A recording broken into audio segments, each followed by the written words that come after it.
Her notepad rested between her palms like a shield. Her heels didn't tremble, but her breath did. Quan didn't look up, not once. He sat in the chairman's seat, flanked by senior board members, fingers laced before him, expression carved from granite. The sleeves of his custom-tailored charcoal suit were rolled back just enough to show the subtle clench in his forearms. Cold, commanding, remote. Hey family, if you're just joining us, step into the world of love and twilight.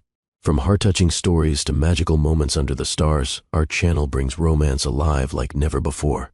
Subscribe now, hit the bell, and join our growing community where every sunset sparks a new beginning. Ashley, he said, voice neutral as a news anchor's. If you insist on behaving like a liability, I will treat you like one. The room stilled. A VP's hand paused mid-sip of green tea. The legal team exchanged glances behind iPad screens. No one interrupted. No one even cleared their throat. She didn't move. Not yet. I'm giving you one last chance, Juan said, tone flat, devoid of even professional courtesy. Leave. Now. No context. No explanation. Just the crack of dismissal like a judge dropping a gavel. Ashley's lips parted slightly. Not from confusion. She understood. Perfectly. She'd seen it coming. She just hadn't expected it to come so publicly. Not here. Not after everything. A tight laugh almost escaped her. But she caught it, pressed it down into her ribcage where it rattled like broken glass. She tucked her notepad under her arm and walked. No protest, no plea. Her heels clicked across the marble floor, sharp, rhythmic, unforgiving. Each step was a verdict. Each echo was a chapter closing. As she neared the door, no one spoke. No one stood. Not even the woman from HR who had once wept laughing with her during lunch breaks. Only Juan watched now. Finally, just as she reached the door, "You're dismissed," he said again. Louder, "For the record." She paused, hand on the chrome handle. Then she turned, not to him, but to the room. Her eyes scanned their faces. Most looked down. One man shifted uncomfortably. Another woman bit her lip. A junior analyst had tears brimming at the edge of her lashes. Not one of them met her gaze. So Ashley opened the door and walked through it. The elevator was empty. She stepped inside and pressed the ground floor. Her reflection stared back at her in the mirror-paneled walls, poised, polished, pregnant, and gutted. She refused to cry. Not in the elevator. Not in the lobby. Not even on the subway home. But something inside her cracked. It wasn't the dismissal. It was the silence, the erasure. She hadn't just been removed from the room. She'd been extracted from the story, as if she'd never mattered, as if her ideas, her sacrifice, her brilliance, her loyalty meant nothing now that she was inconvenient. And all of it, from the man who once kissed her collarbone at sunrise. 2 years earlier, she had arrived at Sejima Holdings as the new hire from Yale, bright, hungry, articulate. She didn't blink at the long hours or ruthless culture. She thrived on pressure, built bridges with investors, rescued the company's image after a disastrous acquisition. Juan had taken notice, not romantically, not at first. He was all strategy, all composure, always 3 moves ahead. But there were moments, a brush of fingertips when she passed him the quarterly report, the way his voice softened when he asked her opinion, the way his eyes lingered when she wasn't looking. Then came the merger week, the blackout, the wine, the one hotel suite, and everything changed. But none of that mattered now. Now she was the girl who got kicked out of a boardroom, baby swelling beneath her blazer, dismissed like a liability. Back at her apartment, she peeled the suit off like armor that no longer served her. The silence wrapped around her like static. She sank into the couch, legs folded beneath her, staring at the framed award on the wall. Crisis Management Expert of the Year. She had been good. No. She had been exceptional, but it wasn't enough. Her stomach turned, not from the child, but from the injustice, from the sharp edge of betrayal she couldn't dull. She'd known he was powerful. She hadn't known he was capable of that kind of calculated cruelty. And yet a part of her remembered. The night he'd pressed his forehead to her belly, long before she ever told him she was pregnant. The night he whispered, "You make me feel human again." She believed him. Back then, but the boardroom had erased all of that. Now, all that remained was the echo of his voice, the chill of his rejection, and the dull throb in her chest that warned her. Something was shifting, Not in him, in her. The next morning, Ashley woke with a strange clarity. She dressed slowly, choosing softness over structure. No makeup, no earrings, just herself. She brewed tea but didn't drink it. Her phone buzzed. 4 missed calls, all from HR, 1 from the office manager, a message from someone in media relations, if you ever want to talk. She deleted them all. She wasn't interested in sympathy, or pity, or gossip. What she needed was answers. Why had he done it that way? Why then? Why like that? She knew Juan, more than anyone in that office ever would. He was cold, yes, brutal, always, but he was never careless, never random. And this felt strategic. Ashley stared at the window for a long time before her hands moved. She reached for her coat. She wasn't going back to the office, but she was going to find him, and this time, he would look her in the eye when he broke her. If he dared to try it again. 2 years earlier, the night Tokyo went dark, the power outage rolled across the skyline like a wave swallowing light. Entire districts flickered into hush as emergency systems kicked in. Elevators froze, traffic snarled, and glass towers turned to silent monoliths. Inside Suite 57B of the Kaname Grand Hotel, silence wrapped around them like silk. The deal they had been negotiating, 16 hours and counting, was for a $1 billion acquisition of a struggling biotech firm, a last-minute lifeline for a client. Juan had insisted they finish that night. No delays, no excuses. And so there they were, Juan Seijima, CEO of Seijima Holdings, and Ashley Barnes, his top assistant, his fixer, his right hand, alone, without power, in a hotel suite lit only by battery lamps and Tokyo's far-off neon glow. Juan sat on the edge of the couch, collar undone, sleeves rolled up. His tie was discarded somewhere on the floor. He tapped the tip of his pen against a paper draft, but he wasn't reading it anymore. Ashley stood by the window, barefoot now, heels long abandoned. Her blouse clung to her back, damp from the pressure of the day. Her hair was pinned up carelessly, and she clutched a tablet in her hand, though the screen had gone dark with the power loss. "They're stalling," she said quietly. He didn't respond. "Because they want us to offer a lower valuation," she continued, turning to face him. "And they know you won't, because pride." Juan looked up. "That's your analysis?" he asked. She nodded. "I've watched you play this exact rhythm 5 times this year. You don't like being challenged." A small, tired smirk flickered at the corner of his mouth. "I don't like being manipulated. And yet, here we are, stuck in a suite with no power, no internet, and 2 hours of wasted time. They want to break my pace. They've already broken your lighting," she said, deadpan. A breath of laughter escaped him. It was the first moment of levity between them in months. Ashley moved to the minibar. "There's 1 bottle of red," she said, holding it up. No corkscrew, though. Juan stood, walked over, and took the bottle from her hand.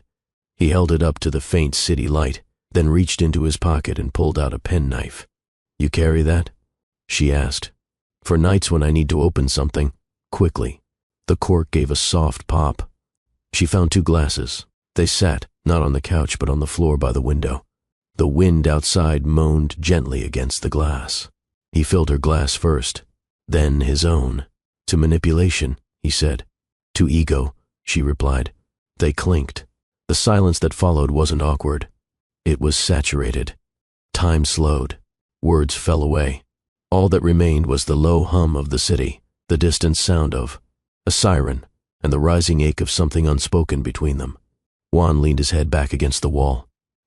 "You know what they used to call me at Harvard?" Ashley tilted her head. "Is this the beginning of a confession or a threat?" He didn't smile. "They called me the ice cut."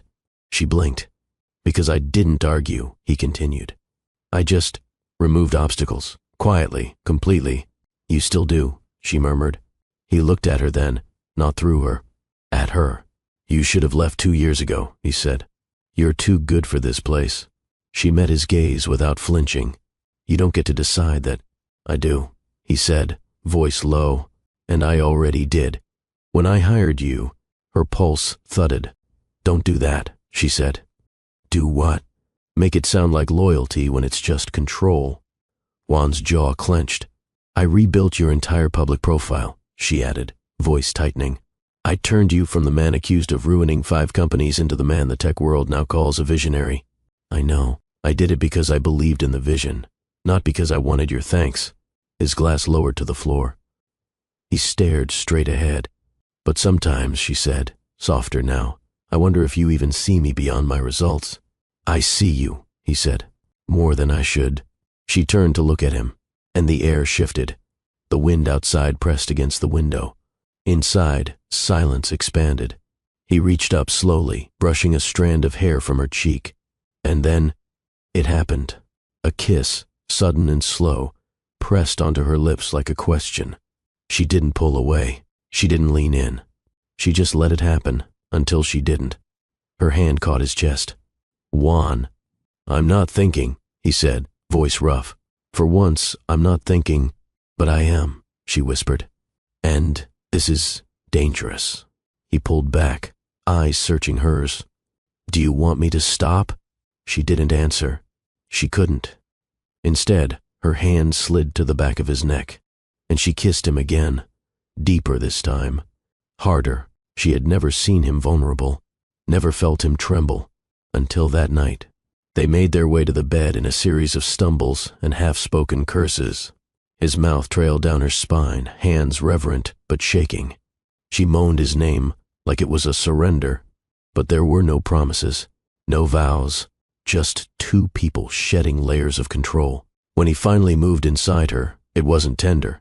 It wasn't wild. It was desperate, like both of them were drowning and had just found the same breath. She didn't cry, but she did cling. To his body, to that moment, to the belief that this meant something, even if no one would ever speak of it again. 2 weeks later, the test turned pink.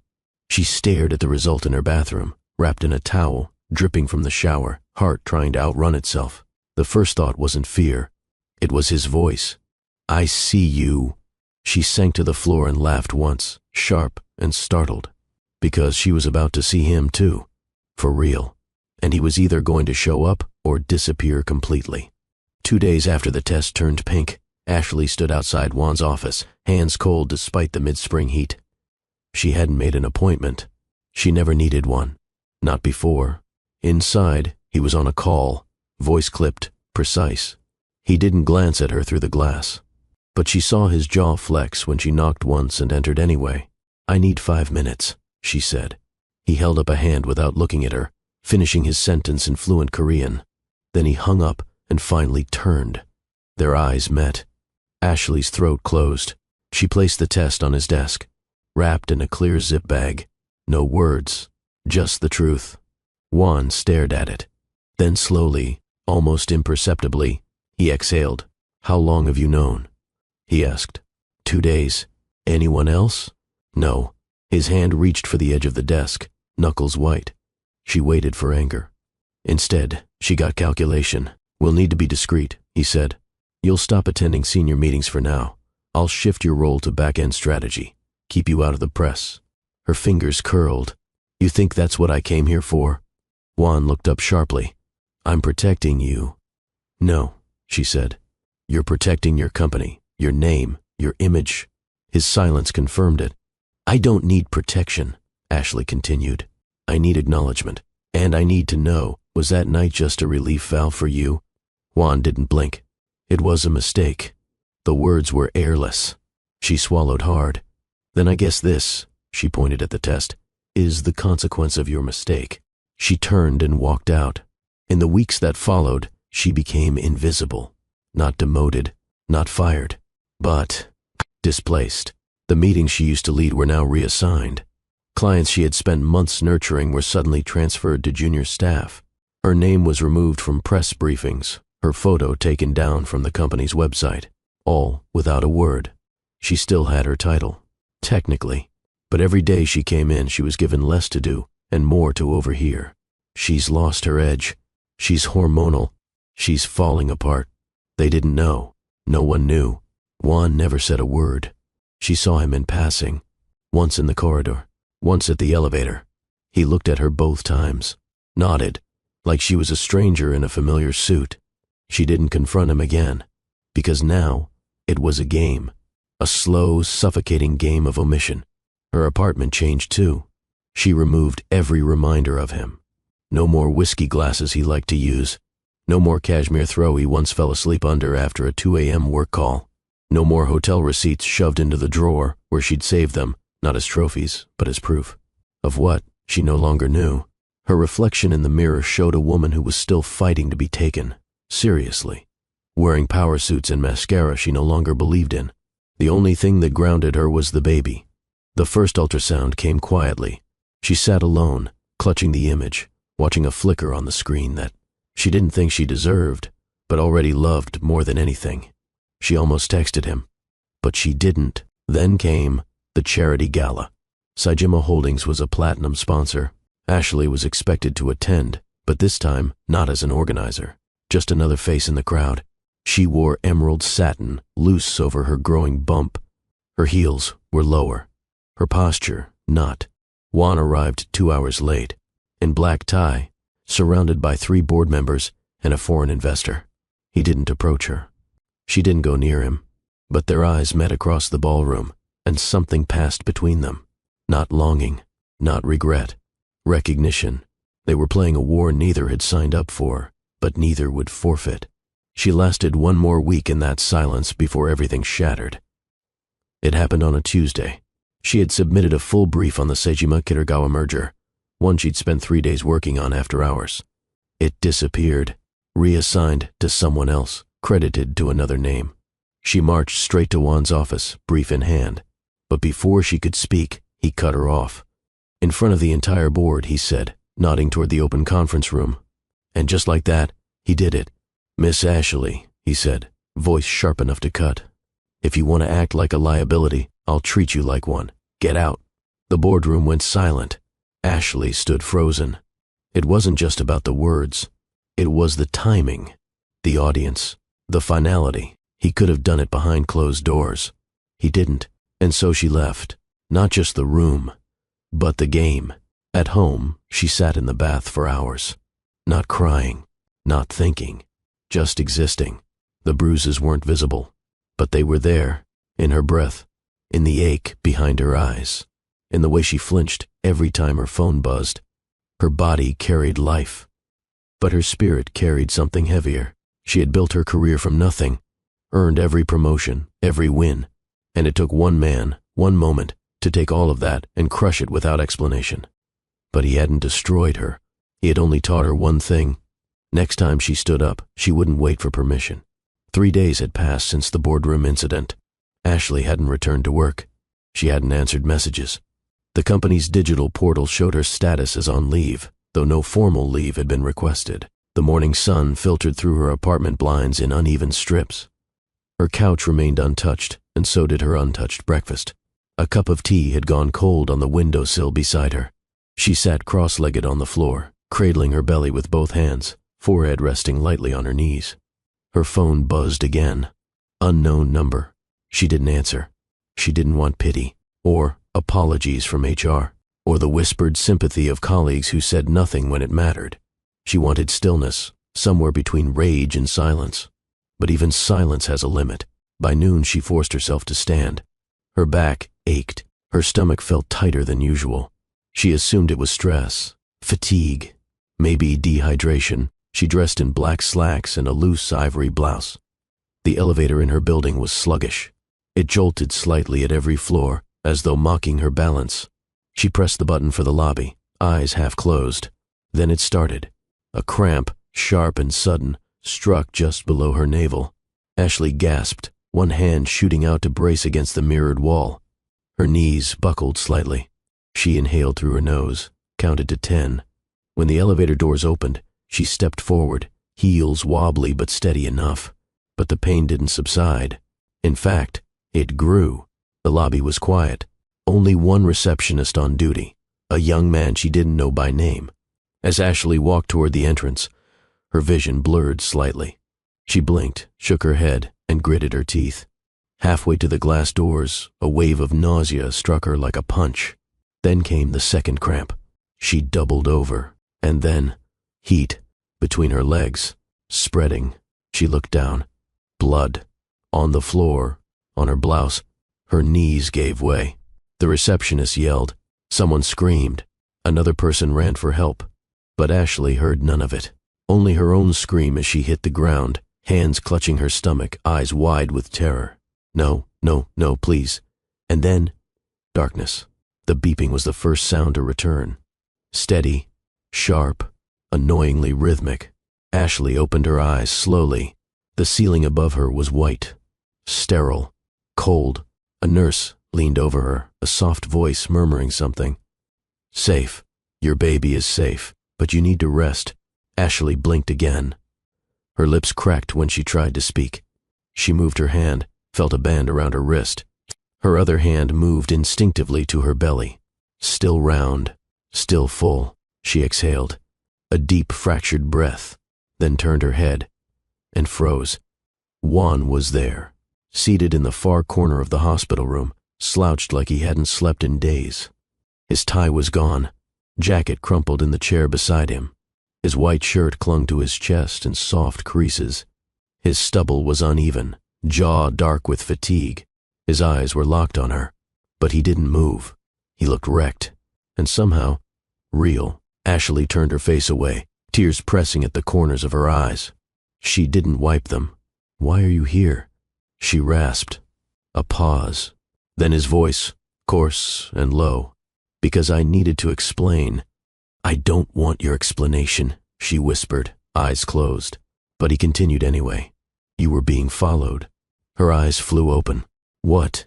The Korean investors, he said, stepping closer now. They hired surveillance. They suspected we were involved. They were going to use it to discredit the company. Use you to corner me, to tank the merger, pull their funding. She stared at him, disbelief and anger warring in her expression. I had to give them doubt, Juan said. Not confirmation. I had to make them believe you didn't matter. Her voice was barely audible. So you threw me away. He didn't deny it. I tried to protect what we built, he said. You, the baby, the legacy. Ashley turned her head back to the ceiling. Silence stretched between them. You shattered me, she whispered. In front of everyone. His footsteps moved slowly. When he reached her bedside, he didn't touch her. He didn't dare. I didn't know what else to do, he said. You could have told me. They were listening. You still could have told me. He lowered his head. I'm sorry, he said. But sorry wasn't enough. Not for the blood. Not for the trauma. Not for the war she had waged alone while he pretended she didn't exist. Still, she couldn't look away from him now. Because for the first time since the night in that hotel suite, he looked exposed. No armor, no plan. Just a man who had broken something he wasn't sure how to fix. Later, when the nurse returned and adjusted her for, Ashley kept her eyes closed. She felt Juan's presence still, across the room, barely breathing. She wondered how many times he had been there since she was unconscious. She wondered what he looked like when she collapsed. If he panicked, if he cried. She would never ask. But part of her already knew. The coldest men crack loudest when no one's watching. And she had heard the crack in his voice, even if she hadn't acknowledged it. Still, she would not forgive him. Not yet. Because survival isn't proof of safety. And words don't erase blood. The room had grown quieter, though the machine still hummed. Rain dotted the hospital window, tracing thin streaks across the glass. Tokyo outside was a blur, motionless traffic, blinking signs, people rushing beneath umbrellas. Inside, Ashley stared at the ceiling, eyes dry but distant. She didn't want to blink, didn't want to feel, not yet. Juan stood again, hands in his pockets. No script, no phone, no distance left to hide behind. I found out 3 days ago, he began, that they'd been tailing you. Her gaze didn't move.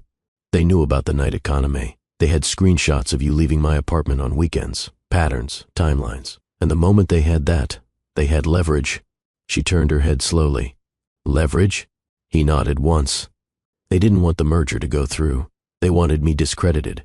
They threatened to leak it all, to frame you as a conflict of interest, as a mistress planted to sway internal decisions. The deal would have collapsed. Our entire valuation would have plummeted. Ashley blinked. So you sacrificed me. No, you humiliated me in front of every executive I ever trained, every employee I ever led. and then vanished while I bled out in a lobby. He flinched. She sat up slightly, wincing at the tight pull in her abdomen. You want to tell me that wasn't a sacrifice? Juan took a step forward, voice strained. I panicked. I needed a clean break, something public, loud. I thought, if they saw me discard you like a liability, they wouldn't see you as an asset or a threat. She shook her head slowly. You made me disposable. No, he said, almost desperate now. I made myself the villain so they'd believe the lie. That I was nothing. He swallowed. Yes. Her breath caught. A tremor ran through her fingers. He crouched beside the bed. But you were never nothing. She stared at him, heart hard. Do you know what it feels like, she whispered, to have the father of your child speak to you like you're a piece of bad investment? His jaw clenched. To sit alone at home every night, watching yourself be erased from a company you helped save, while carrying the child of the man orchestrating it? He couldn't respond. And then, she added, voice sharper now, to have that man act like he is doing you a favor by showing up after the damage is already done? Juan looked up at her, eyes dark with regret. I never stopped watching. I checked every report. I had someone tracking your health records, quietly. I sent security to tail you, not the investors. I needed to make sure you were safe. She looked away, bitter. Stalking me isn't the same as supporting me. I didn't know how to protect you without putting you at greater risk. Then you should have trusted me, she snapped. Silence. Then, his voice dropped. I was afraid. That made her laugh, not with humor. You, she said, the man who negotiates billion-dollar acquisitions without blinking? You were afraid? He nodded. I've never loved anything that could leave me, he said. She froze. I built everything I have to avoid dependence, to avoid need. But you, he shook his head, you terrified me, because you mattered, and that meant I could lose everything if I didn't control it. Ashley stared at him. I loved you, Juan whispered. The past tense hit her like a blow. She turned her head again. Then you buried it well. He rose, stepped back, stared at the floor. I destroyed something sacred, he said, because I was too busy managing perception to protect what was real. She closed her eyes. Her hand slid over her belly protectively. And now? She asked, voice hollow. I don't know how to fix it, he admitted. Then don't try with words, she said, eyes still shut. Fix it with actions. Or walk away completely. I'm not walking away. Good, she murmured. Then you can start by watching, because I'll be doing this with or without you. He stayed there a moment longer, unmoving, then turned and walked out of the room, but not before pausing at the door and bowing his head once, in silence. Later that night, the nurse returned with a warmer blanket and a soft smile. Your vitals are steady, she said. You'll need to stay another day, but you and the baby are stable. Ashley nodded. Her gaze drifted to the chair where Juan had sat. She remembered the look in his eyes. Not charm, not confidence, just a man unraveling in the space between guilt and longing.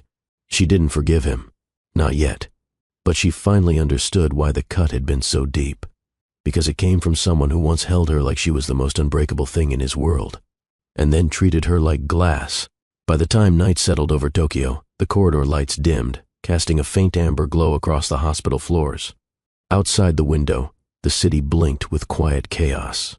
Inside her room, Ashley lay still, watching shadows crawl up the walls. The rhythmic beeping of the monitor was her only company until a soft knock tapped against the door. She didn't answer. It opened anyway. Juan entered with a tray in hand. Jasmine tea, a paper bag of pastries, something that might have once felt considerate before everything fractured. She shifted in the bed but said nothing. He set the tray on the side table without speaking, then stood there, awkward, tense, small, despite his height. Her eyes stayed on the tea. You shouldn't be here. He nodded once. Probably not. But he didn't leave. Ashley stared at her knees under the blanket. So this is it? You break me in public and then bring pastries in private to feel better? I didn't come to feel better, he said. Then why? Because I didn't know where else to go. Her laughter came bitter and breathless. Try anywhere else. Maybe wherever you went the last 3 months while I handled everything alone. Juan's voice was low. I went where I thought would keep you safest. She turned to face him then, eyes hard. Stop saying that. You didn't do it for me. You did it for control. Like everything else, he didn't argue. That infuriated her more. You want to know what safety looks like? She said, her voice rising. It's not lying alone in a hospital bed, bleeding, terrified, and thinking that the man responsible for all of it will never show his face again. He lowered his head. Ashley pushed back the blanket and sat up straighter. Her voice was sharp, every syllable deliberate. You hurt me worse than any scandal ever could. You didn't just silence me, you made me small. In front of people I once led, in front of people I once inspired. Juan's jaw tightened. I know. Do you? She snapped. Because you've built your whole world on control and calculation. But this, she touched her chest and her stomach, was never supposed to be another project you could protect by dismantling it. He stepped forward slightly, hands clenched at his sides. I don't know how to fix this. Good, she said. Because you can't. He blinked. You don't get to control this outcome, she added. Not with flowers, not with tea, not with some long speech about regret. Her voice cracked then, just slightly. He reached for her, hesitantly. She recoiled. Don't you dare touch me. The air between them turned electric. His arm dropped. His face shifted. Pain carved lines deeper than fatigue. I didn't come to touch you, he said, voice barely audible. I came because I needed to look you in the eye and say that I failed you, and not just in that room. Silence lingered. Then, her voice quieter. You loved me once. I know that. I felt it. But somewhere along the way your fear drowned it out. Juan exhaled. I never stopped. She shook her head slowly. You did.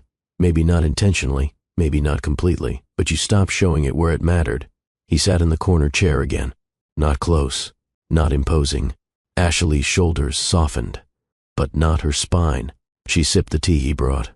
It was warm, fragrant, comforting in spite of everything. Still, she didn't thank him, and he didn't ask her to. The room stayed quiet for a long while. Juan stared at the floor. Ashley stared at her IV line. Finally, she spoke again. What happens now? He looked up, eyes meeting hers. You tell me, he said. I don't trust you. I deserve that. I don't forgive you. I'm not asking. Her fingers tightened around the mug.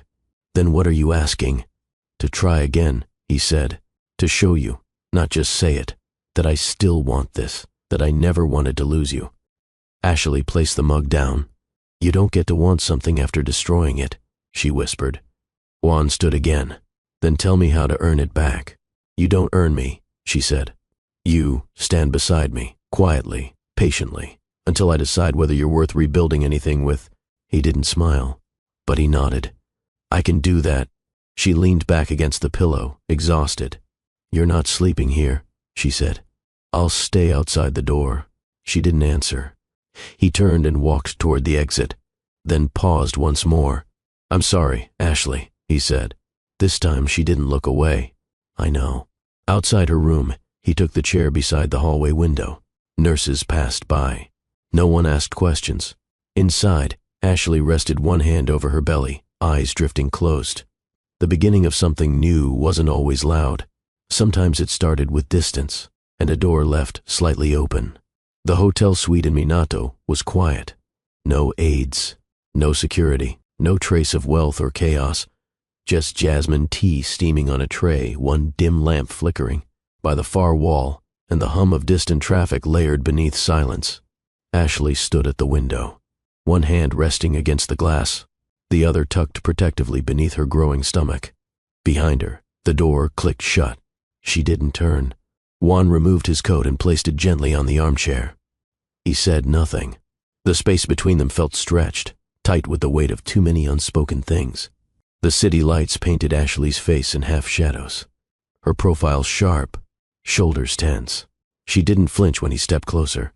She didn't move at all. You played me like a strategy, she said at last. Her voice wasn't angry.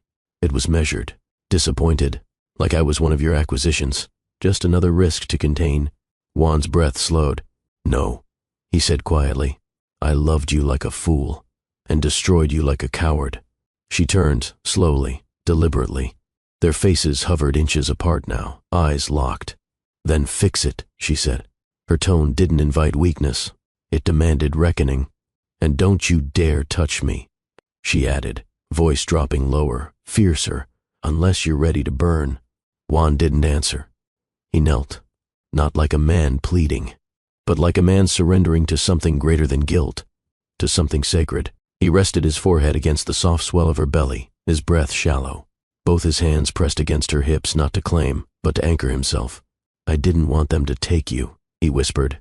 "Or this." His fingers trembled as they slid under her blouse, lifting it just enough to reveal skin stretched smooth and warm. The lamplight kissed every curve. Ashley didn't move, didn't speak, but her body tensed, caught in the raw conflict between memory and fear, pain and longing. Juan's voice cracked. "They would have used you to dismantle everything. I couldn't let that happen. But I chose the ugliest way to protect you. I tore you down so they couldn't reach you." He looked up. Her eyes were glossy, but dry, and he saw it, buried beneath the layers of fury and betrayal, the same woman, who once melted into his hands, who once looked at him like he was home. "I don't expect you to forgive me," he said. "I don't even expect you to want me." Ashley's fingers touched his jaw, not gently, but not to push him away either. Her voice broke as she spoke. "You already took everything, and I still feel you under my skin." Juan stood slowly, lifting her with him. Carefully, wordlessly, he carried her to the bed, laying her down with reverence, not entitlement. She let him, not because she trusted him fully again, but because her body remembered. When his hands touched her thighs, there was no urgency, only intention. His mouth followed, tasting her slowly, as if cataloging every moment he'd lost, every breath he'd buried, every apology he didn't have words for. She gasped when he reached her breasts, not because it hurt, but because it didn't. Not this time. Not with him here. Not with the ache softened by his trembling restraint. Juan hovered above her, eyes locked with hers. "If you want me to stop, don't," she whispered. He kissed her lips, gently, deeply, before slipping inside her, and when she arched, when she moaned, when her nails carved lines into his shoulders, it wasn't from vengeance. It was resurrection. It was the meeting point of wreckage and rebuilding. The rhythm they found wasn't frantic. It wasn't desperate. It was slow, measured, honest, like they were rebuilding something brick by brick, breath by breath, pulse by pulse. By the time her legs wrapped around him, her walls no longer resisted. By the time he whispered her name, she had already closed her eyes and let herself feel everything. Afterward, they lay in silence. Ashley rested her head on his chest, fingers drawing lazy shapes across his collarbone. She didn't speak. Neither did he, because some things didn't need words yet. Some things simply needed to be felt again, to be remembered, and to be given the space to return without force. The room had quieted into a different kind of silence. Not hollow, not heavy, just full. A low, pulsing calm lingered between their skin and breath. Juan's chest rose and fell beneath Ashley's cheek. His fingers moved slowly through her hair, untangling the knots the hospital had left behind. Neither of them said anything for a while. The air was warm, the sheets tangled. Somewhere outside, a siren passed by and faded into nothing. She closed her eyes again, listening to the steady beat of his heart beneath her ear. It felt like a place she used to know, and didn't quite trust yet. She sat up eventually, wrapping the hotel robe around her. Her hair fell across her face in soft waves. She moved to the window, pulled the curtains slightly, and looked down at the city. The lights weren't blinking anymore. They were burning steady. Juan stayed on the bed, one arm under his head, watching her quietly. "You stopped wearing your watch," she said, without turning. "I didn't want to know what time it was anymore," he replied. She gave a soft exhale through her nose. Not quite a laugh, not quite a sigh. "I didn't come here to be fixed," she said. "I know." She turned slightly, facing him, but something happened in that room. His brows drew together. "What do you mean?" "I didn't feel broken when you touched me," she said. "I felt remembered." He sat up slowly, resting his elbows on his knees. That night he said in the boardroom, "I hated myself the second I said the words. I saw your face. I heard the silence, but I kept going, because stopping would have made it look rehearsed." She didn't respond, and after that, I kept convincing myself it was for the best, that the pain would pass, that once the deal closed, I could fix it all. Ashley crossed her arms, the robe clutched tighter around her. Except the deal didn't matter anymore, he added. Then why wait so long to say anything? I didn't want to say it, he said, voice low. I wanted to prove it, but every move I made felt like damage control instead of redemption. Her eyes dropped to the carpet. You never sent flowers, or notes, or even an apology until I collapsed. I didn't want to insult you with gestures. You think I wanted flowers? She said sharply. I wanted honesty. I wanted someone to say, I made the wrong choice, and I'll own that for the rest of my life. Juan stood now, barefoot, bare-chested. His posture was no longer perfect. It was human, relaxed and uncertain. I made the wrong choice, he said. And I'll carry that, he added, whether you stay in my life or not. She stepped toward him, slow and deliberate. I'm not promising anything, she said. He nodded. I'm not asking you to. She looked up at him, their faces inches apart. But if you want this to go anywhere, she said, you have to stop leading with guilt and start leading with presence. Juan raised his hand, paused, and then rested it gently against the side of her neck. Then let me start now. She didn't pull away, didn't lean in, but she didn't stop him either. They stood like that, bodies close, breath steady, hearts adjusting to a rhythm that didn't require dominance or defense. When she finally moved, it wasn't into his arms. It was to the bed. She sat on the edge, folding her hands over her lap. You asked what happens next, she said. It's this. He tilted his head. We talk, she said. Not about the company, not about press, not about strategy. Juan nodded. About the baby? No, she said softly. About us, as people, not projects. He lowered himself onto the carpet, sitting cross-legged in front of her. Okay. Ashley looked at him, this man who once seemed untouchable, now tired, now listening, now present. I hated you, she admitted. I know. But I missed you more. His eyes flickered. And that, she added, was the most confusing part. He exhaled slowly. I thought about you every night. She didn't reply. Instead, she reached for his hand. Not to hold, to anchor. They talked until dawn. No arguments, no plotting, just raw, uneven truths. Stories they hadn't shared, fears they never voiced. She told him about her mother's silence, how she grew up needing to be perfect just to be seen. He told her about his father's cruelty, about the first time he learned that power could protect you, but only if you never showed weakness. They unraveled, not in pain but in clarity. By the time morning light crept over the skyline, Ashley had curled back beside him, not as a symbol, not as a lover, but as herself. And for the first time in weeks, she slept, next to the man who once broke her, but now listened like he finally understood. She wasn't his to fix. She was his to respect. By the third day at the hotel, something between them had shifted. There were no declarations, no vows, but there was rhythm again. In conversation, in shared space, in the way they moved around each other without stepping on wounds. Juan took calls in the bathroom to give her space. Ashley reviewed her old strategy reports in bed, highlighting passages in silence. It was quiet, mutually careful, but real. That morning, she sat at the breakfast table in a soft sweater he'd draped over her shoulders the night before, her laptop open, her hand curled protectively around her belly. Juan poured her tea, then sat across from her with a file in hand. I've been drafting the exit strategy, he said. She raised an eyebrow. For the Koreans, he clarified. I'm buying back the majority stake. Her eyes narrowed. That's a $400 million move. I'd rather be broke than owned. She closed her laptop slowly. You doing it now? Juan nodded. I already began negotiations. This is just the final structure. I've been playing along until I could afford to turn the tables. You could have told me. I needed to make sure I had something to show you. He pushed the file across the table.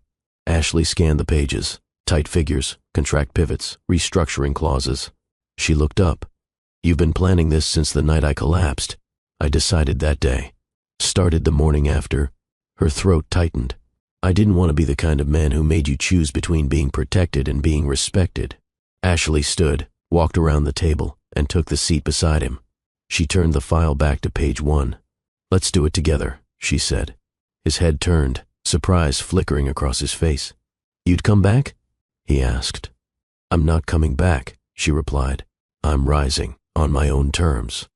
And you'll stand beside me this time, not in front of me." He nodded. "Understood. And the board?" "I'm replacing 2. Matsuda will push back. He's already lining up proxies. He always wanted your seat." Juan smiled faintly, "Which is why I'll give it to him." Ashley paused. "You're stepping down?" "For a quarter, maybe longer. He'll think he won. But I'll control the structure from the advisory side." She leaned back. "You're letting him hang himself with his own rope. He's always been too greedy to read fine print." Ashley's lips curved just slightly. Juan set down his pen and turned to face her fully. "I want you to take my seat." Her smile faded. "That would make everything worse. For the wrong people, yes. I'm pregnant, Juan, and also the sharpest mind in that company. They'll say it's favoritism." He held her gaze. "Then let them." She stared at him, quiet. "You're not there to impress them," he added. "You're there to remind them that leadership isn't gendered or gentle. It's earned, and you've earned it twice over." She tilted her head. "You really think they'll just accept that?" "No," he said, "but I'll make sure they have no choice." Later that evening, she received an anonymous email. No subject. One sentence. "Be careful who you trust. You're still being watched." She didn't forward it, didn't panic. Instead, she stood by the window, phone in one hand and the other on her belly. The past had taken a swing at her, but it hadn't landed. Not fully. And now that she wasn't walking alone anymore, she didn't plan to flinch at shadows. The elevator ride up to the 93rd floor felt longer than usual. Ashley stood alone in the mirrored lift, her hand resting just above her stomach, her reflection calm but unreadable. No security guard escorted her. No assistant held the door. She was not a visitor. Not anymore. She wore crimson, a fitted maternity suit tailored to her new shape, the jacket sleek, the slacks crisp. No necklace, no scarf, no distractions. Just bold red, her signature now, and eyes that dared anyone to look away. The doors opened to silence. Morning light streamed through the floor-to-ceiling windows of the Sejima Holdings boardroom. The cityscape behind it gleamed with purpose. Inside, the table was already occupied. Matsuda sat near the head, surrounded by 4 executives and 2 junior advisors. One of them was mid-sentence. Another flipped a page on a financial statement. No one noticed her at first. And then, a pause. A breath. Matsuda looked up, irritation flickering into confusion. "This is a closed meeting," he said. His voice was clipped, disapproving. Ashley walked forward without breaking stride. Her heels clicked against the marble floor, measured, steady. She didn't glance around. She didn't smile. She reached the head of the table, where Juan's seat stood vacant. Juan entered through the adjoining glass door a moment later, dressed in black, hair slicked back, posture firm. He took one look at Ashley and gave the smallest nod, then turned to the room. "She's not here as a guest," he said. "She's here as my successor." Matsuda's chair creaked. "You can't be serious." Juan walked slowly to his seat, but instead of sitting, he remained standing. "I'm stepping down for 1 quarter, effective immediately, and she'll be serving as chief communications officer and interim chair in my absence." Whispers erupted around the table. Matsuda stood. "This is reckless." Juan's voice didn't rise. "It's overdue. She's a liability. She's the reason we still have investors in Singapore. She's the strategist behind the 3 successful product pivots in the last fiscal year. And she's the one who took a crumbling brand and gave it global voice." Juan turned to face him fully. "And she's also the mother of my child, which means anyone in this room who speaks to her like she's less than equal will answer to me." Gasps. A pen dropped. One executive leaned back, visibly stunned. Matsuda narrowed his eyes. "You're compromising the board's integrity." "No," Juan said. "I'm purging its arrogance." He stepped aside, gesturing toward the head of the table. Ashley didn't wait. She took her seat, opened her folder, and began. First order of business, adjustments to our media narrative. There are 3 headlines in rotation, none of which reflect our current direction. I've rewritten the public-facing statement. You'll find it in your packets, labeled page 6. Matsuda remained standing, unwilling to sit. She didn't acknowledge him. Instead, she looked directly at the youngest VP, Eri Nakamura, 29, sharp as steel, recently promoted. Eri, I'll want your team handling investor relations for the Southeast Asian circuit. I trust your discretion. The young woman blinked once, then nodded. Yes, ma'am. Thank you. Ashley moved to the next page. And just like that, the room began to pivot. Not instantly, but the current was shifting. Not because she demanded it, but because she embodied it. Crimson, calm, calculated, not begging for acceptance, just delivering results no one else could deny. Juan stood behind the glass, watching. He didn't interrupt. He didn't direct. He simply observed, his hands in his pockets, expression unreadable. And for the first time in his career, he looked like a man content to be in the second row. Ashley didn't glance at him once. She didn't need to. She had already reclaimed what he once made her lose. And this time, she wouldn't let anyone take it again. The meeting ended with a slow shuffle of papers and tightened jaws. Several executives lingered, exchanging guarded looks as they packed their briefcases. Some left without making eye contact. Others gave Ashley short nods, polite but cautious. Matsuda didn't move. He stood rooted in place as others filed out, his arms crossed, eyes narrowed, at the woman now occupying the seat he once believed would be his. Ashley remained seated, flipping through her notes. She didn't offer him a glance or word. Silence for her was now sharper than any rebuttal. Finally, he spoke. You think a tailored suit and a scandal is enough to qualify you for this seat? She turned a page. He stepped closer, voice lowering. This board isn't as forgiving as Juan, and we don't forget. Now she looked up. Her gaze didn't shake. I'm not asking you to forget, she said. I'm asking you to keep up. Because whether you believe it or not, this seat isn't about forgiveness. It's about performance, which is why you're standing. And I'm not. Matsuda's nostrils flared, but he forced a grin. You'll burn out before Q2. That's the thing about people who've already burned, she replied. We know exactly how to rebuild. She closed her folder and stood, smooth and unhurried. If you're going to try to undercut me, do it with strategy, not snide remarks. And if you're going to try to remove me, be sure to leave no fingerprints, because I don't mind returning fire. He blinked. Once. Then she walked past him, her heels a precise echo on the marble floor. In the hallway, Juan leaned against the wall, arms folded. He had watched the entire exchange through the glass. You're enjoying this? She muttered. Not the power play, he said. The poise. She kept walking. I didn't do it for you, she said. I know, he replied. But it helps you, doesn't it? She added. Yes. But it restores you more. They reached the private elevator. The doors slid open. Juan stepped inside first. You coming? He asked. I have one more meeting. He paused. With who? She smiled faintly. Legal. Why? To review my maternity protection clause and update the executive handbook. Juan's brow lifted. Didn't know you were planning to rewrite policy already. Ashley stepped into the elevator beside him. I'm not rewriting, she said. I'm correcting.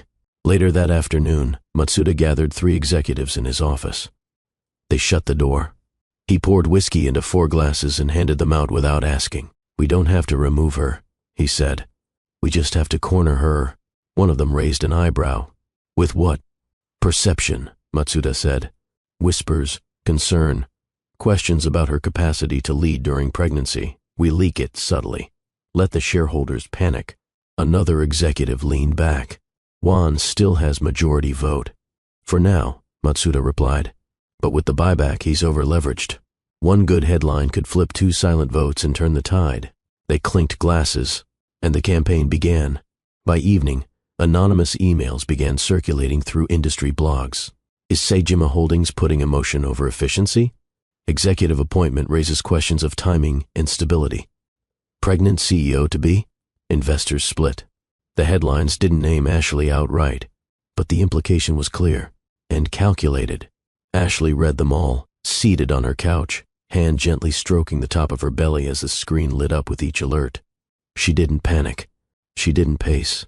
She simply reached for her phone, scrolled to a contact labeled ERI, Media Strategy, and typed, Prep a statement. Tomorrow, we go public. Then she stood, walked to the window, and watched Tokyo pulse beneath her, unbothered by critics, untouched by opinion. Because the storm had already come, and she had already survived it. The following morning, the boardroom wasn't ready. Not for the media, not for Ashley, certainly not for what she came to say. But she arrived exactly at 8 a.m., sharp, a team of 4 in tow, Ari from communications, Kento from internal counsel, and 2 female associates from legal and compliance, both of whom Ashley had mentored in prior years. Her crimson suit had been replaced with pearl gray. Clean, authoritative, deliberate. Ashley walked straight to the head of the table, connected her tablet to the central display screen, and waited for the last of the executives to shuffle in.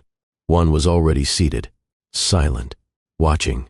Matsuda walked in with a smirk until he saw the media packet waiting at his seat. "Let's begin," Ashley said, without ceremony. The screen lit up behind her with 5 headlines, arranged in 2 rows. Too emotional to lead, pregnancy and power, the risk factor debate, Saejima Holdings shifts amid controversy, whispers from the top floor. Is the company ready for a new kind of leadership? "I'm sure some of you have seen these," Ashley said. "What you may not know is that our team traced the metadata back to 3 IP addresses, 2 of which are internal." The room shifted. Shoulders straightened. Breathing tightened. She continued, unflinching. "Let's not waste time pretending this wasn't organized. I'm not here to demand accountability. I'm here to clarify direction." She tapped a screen. It switched to a slide titled Culture Reset Protocol Phase 1. A murmur ran across the table. "Effective today, Saejima Holdings will adopt a new clause in our executive bylaws that explicitly protects all current and future leadership personnel, regardless of gender or maternal status, from discriminatory perception-based demotions." Matsuda scoffed. "You're institutionalizing fragility." Ashley turned to him slowly. "I'm codifying integrity." She clicked again. Slide 2, Leadership Loyalty Disclosure. Any board member found distributing media leaks designed to destabilize executive confidence will be required to disclose financial interest in competing firms. If direct conflict is confirmed, removal is automatic. One of the older directors cleared his throat. "That's overreach." "It's transparency," Ashley countered, "which is what this board has avoided for far too long." Matsuda leaned forward. "You're attacking the very people who made this company global." "No," Ashley said calmly. "I'm asking them to choose. Loyalty or exit." Juan's voice finally cut in. "I support her proposal. In full." Gasps rippled. Matsuda turned to him. "You'll let her dismantle your legacy?" Juan didn't blink. "She's not dismantling it. She's protecting it from stagnation." Another board member raised a hand. "And if we disagree?" Ashley stepped forward. "You can leave. Today. You'll receive your final share payout by end of month. The documents are ready." Ari slid sealed folders across the table. Each bore a name. Each was prepared. The room fell into a tense quiet. Then, movement. One of the oldest directors stood. Slowly, thoughtfully, he took the folder, turned it in his hand, then placed it back on the table unopened. "I'm staying," he said, "because I'd rather work for a company run by someone who bleeds and still shows up than someone who whispers and hides behind boys' club traditions." He looked directly at Matsuda. Another member followed, and another. 3 stayed. 2 stood. Matsuda remained seated, face stone. But the message was clear. The tide had shifted, and it wasn't moving back. Ashley didn't flinch when the doors closed behind those who left. She sat down, spine straight, eyes calm. "Now," she said, tapping her screen again, "let's begin the actual meeting." Hours later, she walked into her office alone. The assistant had placed a single orchid on her desk. No note, just the flower. She touched one white petal. It trembled slightly under her fingertip. The door opened behind her. Juan leaned on the frame. "You handled that without raising your voice once." Ashley didn't turn. "Because I didn't need to. They underestimated you. They always did." Juan stepped closer. "And now?" She looked at him finally. "Now I lead." The backlash came faster than expected. By midweek, Ashley's appointment trended across Japanese and international business media outlets. Editorials debated whether her elevation was strategic or sentimental. Talk shows labeled her either an emblem of progress or a risky experiment driven by corporate drama. One blog titled their coverage simply, "Crimson Chairwoman" or "Crisis in Waiting." Comment sections boiled. "You can't lead with a baby in your belly." "She slept her way to the top." "She's a liability, not a leader." Ashley read them all, not out of curiosity, out of necessity. She sat in her home office, barefoot, hair pulled back, tablet balanced on her knee. The baby shifted gently inside her, a reminder that life was unfolding, regardless of headlines. She scrolled through another op-ed. Saejima Holdings' latest move reeks of internal desperation. Elevating a pregnant executive embroiled in personal scandal reflects a company prioritizing narrative over numbers. If this is empowerment, it's laced with instability. She highlighted the sentence, sent it to Ari. A moment later, a reply came through. Already flagged it. "I've drafted our response and lined up 3 international female CEOs for joint commentary. Want final review?" Ashley typed back, "Send it." "We go live in 2 hours." She set the tablet down, exhaled slowly, and rubbed her temples. The media didn't want nuance. They wanted archetypes. She was either a phoenix or a fraud. There was no in-between. At the office, Juan watched the news from his private floor. He saw the split-screen debates, the headlines questioning her credibility, the side-by-side photos of her walking into the boardroom, in red juxtaposed with grainy images from months ago, disheveled, walking out of the hospital lobby under fluorescent lights. He turned off the screen, then walked straight to the press division. "Double the firewall," he told the lead. "Scrub any internal leaks, check every system, twice." He turned to Ari. "And if they touch her name again without fact-checking, we don't just threaten legal, we act." Ari nodded, already pulling up protocol drafts. Juan paused, then added, "And tell the Tokyo Times editor, I'll give them an exclusive interview. One condition, they print her rebuttal, unedited, side by side with mine." Ari blinked. "That's risky." That evening, Ashley stepped into the studio, not as a guest, as a host. She'd accepted an invitation to co-anchor a global business roundtable alongside 2 female executives from Seoul and London, both of whom had faced similar backlash in their careers. Her red suit was gone. This time, it was cobalt, sharp, controlled. As the cameras rolled, the host turned to her first. "Miss Barnes, some say your promotion was more reactive than earned, that it was born out of guilt, not merit. What do you say to that?" Ashley smiled lightly, not bitter, just focused. "I say that any man promoted under similar circumstances would have been labeled resilient, strategic, visionary. But when a woman rises after personal trauma, the world doesn't see grit, they see gossip." The host raised an eyebrow. "So you believe the criticism is rooted in gender bias?" "I believe it's rooted in fear," Ashley replied. "Not of me, but of what I represent. Change that doesn't wait for permission, power that doesn't beg for validation." One of the other panelists nodded slowly. The second leaned in. "And what do you say to investors who question your ability to balance executive leadership with motherhood?" Ashley didn't flinch. "I say they're asking the wrong question. I've been balancing multi-billion-dollar negotiations for years. Carrying life doesn't weaken that. It reinforces it." The camera zoomed in slightly. She continued, voice even. "Leadership isn't defined by sleepless nights or titles. It's defined by clarity, resilience, and the ability to make decisions when everyone else hesitates. If I can do that while building a human being, imagine what I'll do once I'm rested." The room stilled. Even the host seemed momentarily caught off guard. She turned to the audience, and the applause came, slow and deliberate, not because she demanded it, but because she'd earned it. When Ashley returned to her apartment that night, she didn't check the trending page. She didn't scroll through comments. She didn't read the blogs or track hashtags. She sat by the window, feet up, baby turning inside her. And she whispered, just loud enough for herself to hear, "They called me reckless." She smiled faintly. Let them. 2 days after Ashley's televised appearance, the Tokyo Times released its long-anticipated Sunday feature, an exclusive interview with Juan Saejima, founder and CEO of Saejima Holdings. The title alone made headlines across every major outlet before the ink even dried. She didn't break the rules, she rewrote them. It wasn't subtle. Inside, the spread was divided down the center. On the left, a black and white profile photo of Juan seated behind.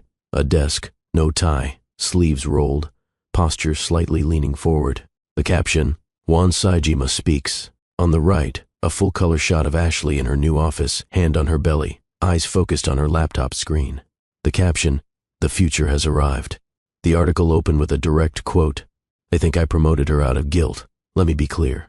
I promoted her because no one else in that room could match her. Not in strategy, not in results, and definitely not in courage." He didn't stop there. When she walked into that boardroom in red, they saw a headline, "I saw my redemption." And yes, she is carrying our child. That's not a scandal. That's a legacy. In less than 3 minutes, the internet exploded. Hashtags trended across platforms. Hashtag legacy not liability. Hashtag Juan says it plain. Hashtag Crimson was just the beginning. Newsrooms scrambled.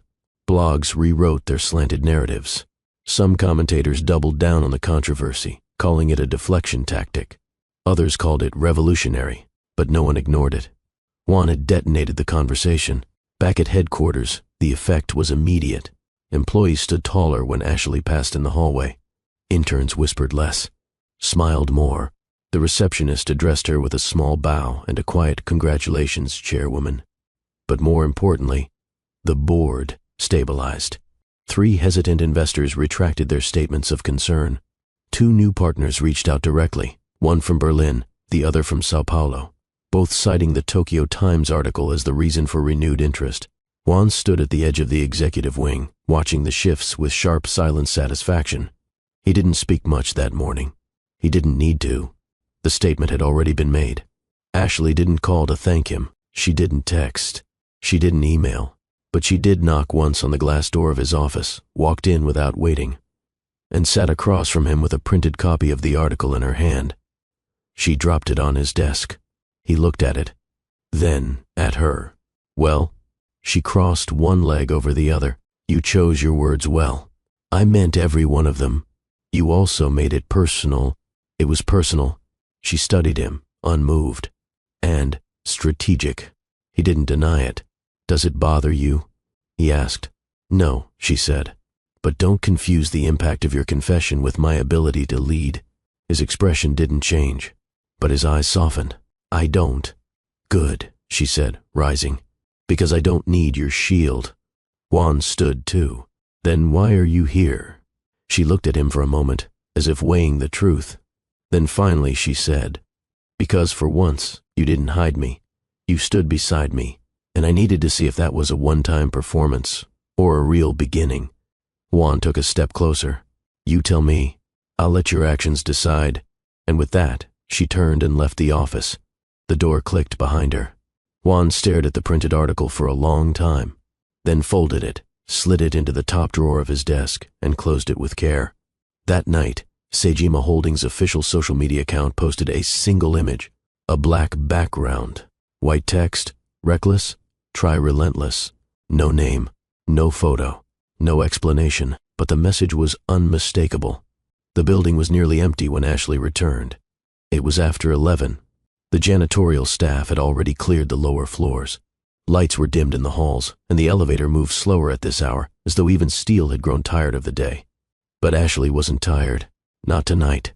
She walked down the executive wing in silence, stopping in front of the boardroom, the same room where she had once been dismissed like a shadow.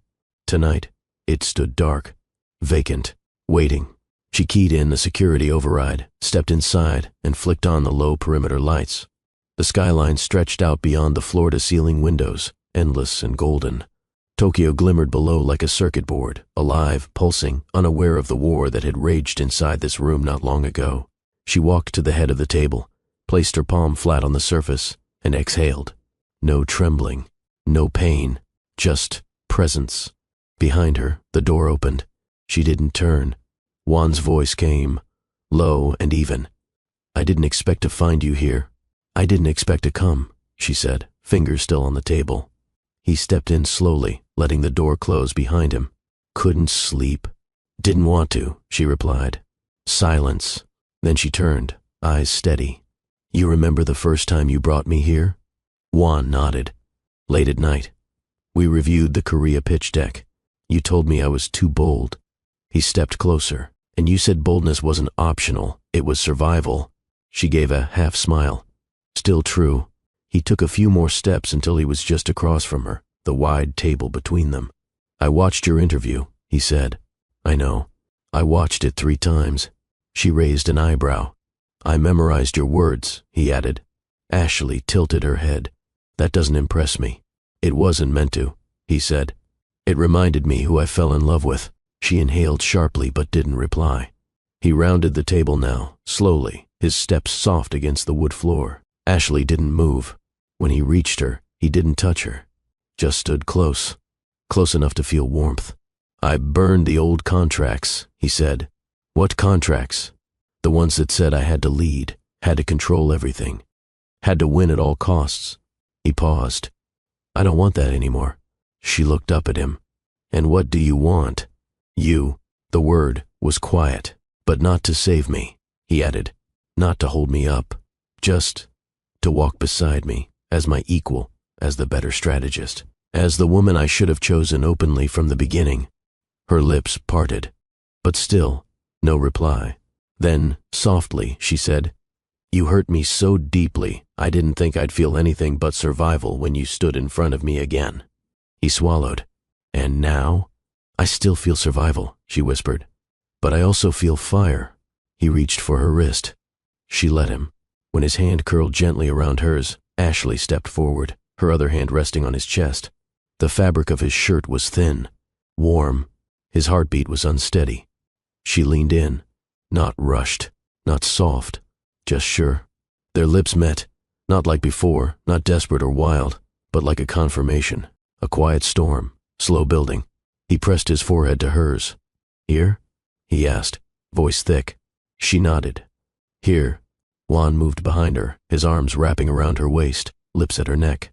Ashley let her head fall back against his shoulder as he guided her to the edge of the long table, the same one where he had once stripped her dignity.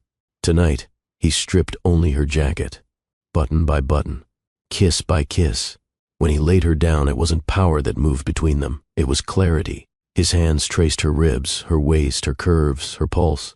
She gasped softly as he lowered himself, breath warming her belly. He kissed her skin like it was sacred, and when he entered her slowly, deeply, she didn't flinch. She welcomed him, her legs wrapped around him, her hands found his jaw. Their bodies moved like they had rediscovered a language neither had spoken in too long.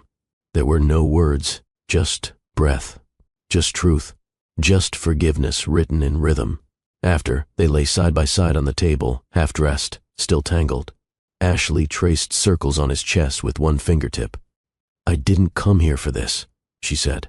I know, but I'm not sorry it happened. Neither am I. She turned her head to look at him. This doesn't mean I've forgotten. Juan nodded. I'd worry if you had. Her voice dropped. And it doesn't mean we're done rebuilding. He looked at her, steady. We haven't even started yet.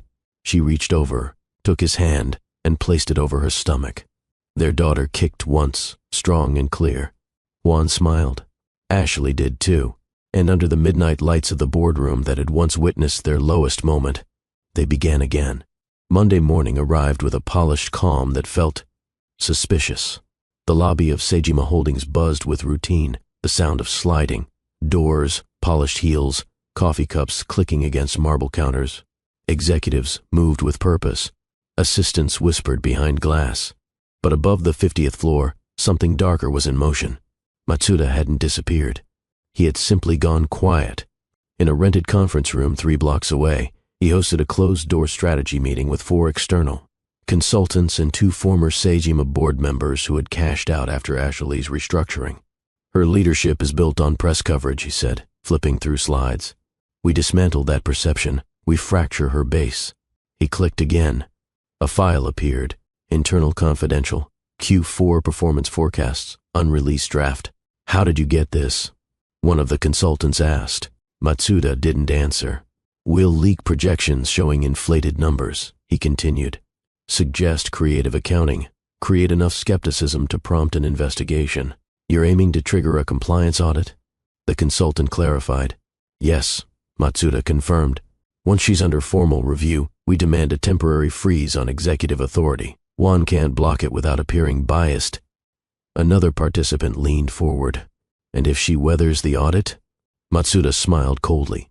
She won't, because the numbers will show inconsistencies, especially if we frame them correctly. He closed the laptop. We don't have to destroy her. We just have to slow her down long enough for the board to change its mind. The coup had begun. At headquarters, Ari noticed the change first. An anonymous whistleblower complaint filed directly through the back channel of the compliance portal. Language too polished, too targeted. It accused Ashley of influencing fourth-quarter investor reports for personal image recovery. No evidence, just framing. Ari flagged it immediately. By noon, 5 more complaints trickled in, all unsigned, all using similar phrasing, all targeting Ashley's recent policy changes. Ashley stood in her office, reviewing each file with Kento beside her. They're coordinated, Kento said. The timestamps are staggered, but the IP addresses are all routed through the same masking software. Can we trace it? Not without triggering alarm. Ashley tapped her pen against the desk. They're trying to freeze me, she muttered. If enough of these hit, the system flags me for internal review. Kento nodded. It's set to auto-trigger if complaint count exceeds 7 within a 5-day window. Ashley looked up. And this is day 1. He nodded again. She closed the folder. Then we handle it before it reaches day 2. At exactly 4 p.m., Ashley entered the legal division's main floor. No announcement. No entourage. She walked straight to the department head's office, knocked once, and entered. The woman behind the desk, Imari, stood immediately. Mid-50s. Sharp-eyed. Rarely impressed. Ashley, she said, a touch wary. To what do I owe the visit? Transparency, Ashley replied, setting a thick folder down. Here are the original versions of the Q4 reports, with revision logs, sign-off timestamps, and communication threads. Imari blinked. You're not under official inquiry yet, but I know what's coming, and I know who's behind it. Imari opened the folder. Her eyes scanned the top document. This is thorough. I trust you'll protect the process. I'll follow it, Imari corrected. That's not always the same. Ashley didn't flinch. I'm not asking for favors. Imari looked at her, studying her face. Then why bring it in preemptively? Because I'd rather hand over the truth than let someone else fabricate it.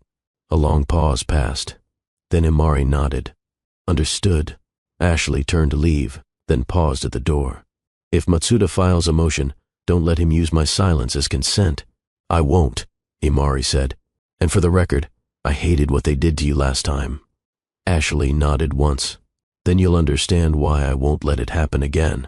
That night, Juan sat at the edge of her bed as she read through her media notes. The baby shifted inside her, calm now, as though echoing her resolve. They're escalating fast, Juan said. They're scared. Should I step in? No, she replied. They want a reaction. We'll give them consequences instead. Juan rubbed the back of his neck. I could call in 2 favors, have the false reports traced, and if we're wrong, we're not, but if we look defensive, we lose momentum. Juan studied her. She was calm, calculated, eyes sharp, voice clear. Not once did she waver. Whatever happens, he said finally, you won't go through this alone. Ashley reached over, laced her fingers with his. I know. Then she let go, because reassurance wasn't the goal. Readiness was. Wednesday morning, the elevator doors opened to a sea of reporters gathered at the base of Sendai Tower. Cameras flashed. Microphones hovered. Voices clashed mid-question. Ms. Barnes, is it true you're under internal review? Do you believe your pregnancy is affecting investor confidence? Is this a cover-up for mismanaged Q4 reporting? Ashley didn't stop walking. She wore a high-neck, fitted navy dress that highlighted her bump like armor. One hand rested over it, deliberate, not defensive. 2 security guards formed a barrier as she stepped into the lobby, her expression untouched by the noise outside. Inside the elevator, she closed her eyes briefly. The silence, even for just a few floors, was a reprieve. But as the doors opened to her executive floor, she was met by her assistant, already holding a printed statement and a new data sheet. Finance sent this an hour ago, the assistant said. They think it's the leak's weak point. Ashley took the sheet, eyes scanning. She found it in seconds, a line item from 2 months prior, marked miscellaneous vendor expense under a misnamed code. It wasn't fraud. It was a reclassification error, common, benign, but framed the wrong way, it could become a weapon. She looked up. How many know about this? 3 in finance. maybe 2 on the board. She folded the paper carefully. Tell Ari to meet me in conference room B. I want full press prep in 30 minutes. The assistant nodded and disappeared. Ashley walked to her office, heart steady. This wasn't about numbers. It was about optics, and she knew how to command both. 31 minutes later, she stood at the head of the table in conference room B, surrounded by her comms team. This is not a denial press run, she said. We don't defend, we define. Ari tapped the screen behind her, revealing a 3-part rollout plan. 1. Full disclosure of Q4 performance, including original report metadata. 2. Strategic highlight of internal maternity policy updates. 3. Counter-narrative through investor testimonials. We lean in, Ari added. Control the language before they twist it. Ashley nodded. Schedule the live stream for tomorrow. Someone hesitated. While the complaint review is still open? Exactly then, she replied. Let them try to shut down transparency. Ari's jaw tightened.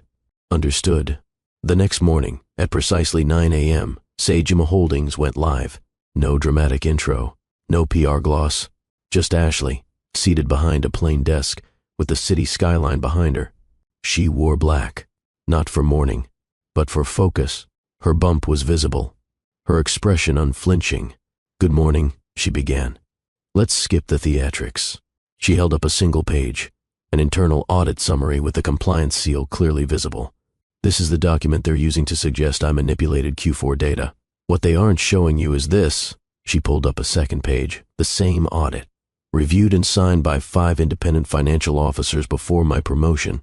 The feed cut to charts, time-stamped emails, policy files, receipts, facts, not rhetoric, not emotion. When the camera returned to her, Ashley leaned in slightly. I'm also aware that questions about my pregnancy have been used to frame me as unstable. So let me clarify this once. My condition is not a distraction. It's a reminder that I am building something inside and outside this company, and I will not be reduced to a headline for doing what men have always done while expecting praise for less. She paused. Let the words settle. Leadership isn't compromised by motherhood. It's redefined by it. Then, softly, if that makes some of you uncomfortable, the exit is behind you. The feed ended, and Tokyo roared. In the hours that followed, something unexpected happened. The company's stock, which had wavered through the past week of leaks, stabilized, then ticked upward. The anonymous complaints? Suddenly withdrawn, each retracted within 5 hours of the broadcast. Internally, whispers stopped. Publicly, Ashley's words echoed across business panels, social platforms, university forums. A marketing executive at a rival firm reposted the clip with the caption, "No need to ask if she's fit to lead. You just watched her do it." Even Matsuda, watching from his off-site war room, knew what he was seeing. Not spin, not deflection, but control. And control, once lost, was nearly impossible to regain from someone who never wanted permission in the first place. That night, Ashley didn't celebrate. She returned home, peeled off her dress, stepped into the shower, and let the water run over her until the day dissolved from her skin. She emerged to find Juan in the kitchen, stirring something on the stove. She raised an eyebrow. "You cook now?" "Just noodles." He handed her a bowl.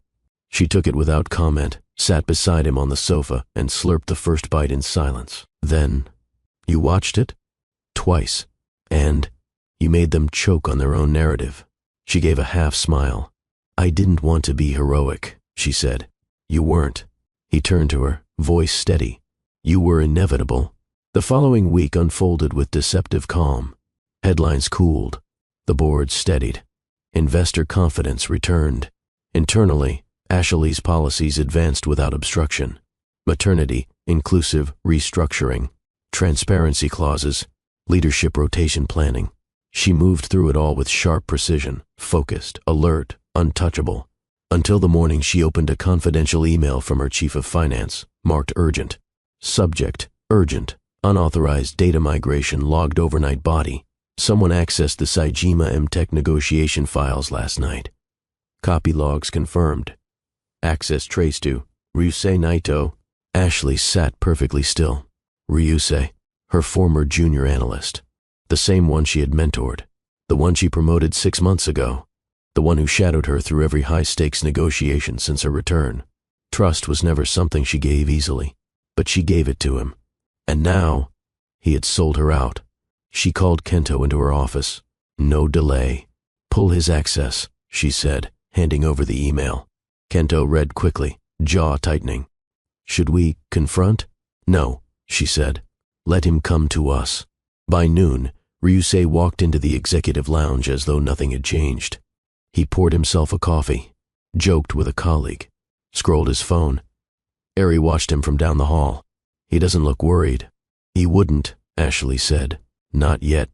At 1 p.m., she summoned him. He entered her office with a polished smile. You wanted to see me? Ashley gestured to the seat across from her. Have a seat, Ryusei. He did. She handed him a printed report. I assume you know what this is. His face didn't change. I'm not sure. She cut him off. Let's not lie to each other. You accessed the M-Tech files after hours. You used my authorization code. Ryusei leaned back. It must have been a systems glitch. The system logs the device MAC address. It was yours. He hesitated now. Ashley didn't blink. Who are you working with? He folded his hands, choosing silence. She leaned forward. This isn't going to be salvaged with charm. You have one chance to speak truth. After that, we're no longer dealing internally. A pause. Then, he shrugged. You were getting too powerful, he said flatly. It was always going to happen. Ashley's jaw tightened. Ryusei continued. Matsuda approached me. Said the board would collapse if you weren't neutralized. Said I could move up if I helped. You thought selling me out would earn you a seat? No, he said. I thought it would remind you that loyalty is currency, and you've been spending too much of it. Her voice dropped. And what exactly did you give him? Nothing fatal, just early drafts, enough to spook M-Tech into stalling. Ashley exhaled once, then pressed a button beneath her desk. Security entered. Quiet, unarmed. She stood. Your clearance is revoked. You'll be escorted out now. If you leak anything further, we'll pursue criminal charges. Ryusei stood slowly. You think you've won? She met his gaze. No, I think you've reminded me never to let ambition wear a friendly face. He was let out. She sat down and allowed herself exactly 3 seconds to grieve the loss of another person she once believed in. Then she picked up the phone. Get me the M-Tech team, she said. Now, by the end of the day, Ashley was in a secure call with M-Tech's co-founder, a woman named Yelena based in Zurich. Yelena didn't mince words. We received 2 conflicting files, one from your office, one from an anonymous Tokyo address. We were spooked. I understand, Ashley said, but I assure you, my files are official. The other was stolen by a disgruntled employee. Yelena paused. We weren't going to proceed. I know, Ashley replied. That's why I'm asking for one chance to show you what we meant to offer. Why should I trust you now? Ashley's voice was calm. Because we're both women who've had our work distorted by men afraid of our velocity, and because I don't need you to believe me today. I only need you to listen. There was silence. Then Yelena said, You have 15 minutes. Send the pitch. No interruptions. Ashley didn't sleep that night. She revised the EM-Tech proposal herself. Every word, every graph, every slide. Juan found her at 4 a.m., seated cross-legged in her office, hair pulled up, eyes bloodshot, fingers still moving. You need rest, he said softly. I'll rest when this company is no longer bleeding through holes I didn't drill. Juan walked over and placed a steaming cup of tea beside her laptop, then knelt and kissed her stomach. Do what you need to, he whispered. I'll be here when it's over. She looked down at him, lips parting. For once, she didn't speak, because the trust in his eyes was louder than any reassurance she needed. The next morning, M-Tech called. Yelena's voice was clear. We're signing. Ashley closed her eyes and let out a breath she didn't realize she'd been holding. We believe in your vision, Yelena added. And next time, trust fewer people. Ashley smiled faintly. I'm learning. The M-Tech partnership changed everything. Juan watched the company stabilize in ways he hadn't anticipated. Stocks leveled. Media praise returned. New proposals flooded in. But it wasn't the numbers that stayed with him. It was Ashley. Every morning, she was already at her desk, hair tied in a loose knot, sleeves rolled, glass of cucumber water always at her side. And despite the exhaustion, despite the betrayal, she remained exact. She didn't flinch. She didn't fold. She led. But at home, when the door closed behind them, her hands trembled. Juan noticed. And one night, as she stood barefoot in front of the window staring at Tokyo, his midnight lights, he walked up behind her and placed his hands around her. "I need you to let go," he said gently. "I can't." "Yes, you can," he whispered into her shoulder. She turned slowly. Her eyes, sharp as always, were rimmed with quiet fatigue. Not sadness, just the weight of too many battles, too many faces, too much restraint. "You don't have to carry it all," he said. "Someone has to." He leaned in. Not alone. Her body softened against him. Slowly, willingly. And when he lifted her off the floor and laid her on the couch, it wasn't about desire. It was about rescue. She woke the next morning in his arms. Her face pressed into the crook of his neck, his steady breathing lulling her back into stillness. "Do you want coffee or a moment of silence?" he asked without opening his eyes. She smiled. Moment of silence. Then a war meeting. Of course. Nothing says romance like a quarterly battle plan. She pinched his side. He didn't even flinch. That day, Ashley sat with Yui, their new legal head, and rewrote the company's maternity protection clauses. Juan stood in the doorway and just watched her, one hand resting on her belly, the other flipping through. Clauses, completely unaware of the fact that she had just rewritten decades of corporate inequality. When she looked up, he was still standing there. "What?" "Nothing. You're just a bit much sometimes." She arched a brow. That a compliment or a warning? Both. The next morning, Ashley finally let herself slow down long enough to attend her second sonogram appointment. Juan insisted on going with her. They sat in the quiet clinic. No secretaries, no publicists, no assistants. Just them. The doctor placed a cold gel on her abdomen and moved the probe. A soft sound filled the room, like wings fluttering underwater. Then, there it was. A rapid thrum. Ashley blinked. Juan reached for her hand without thinking. The doctor smiled.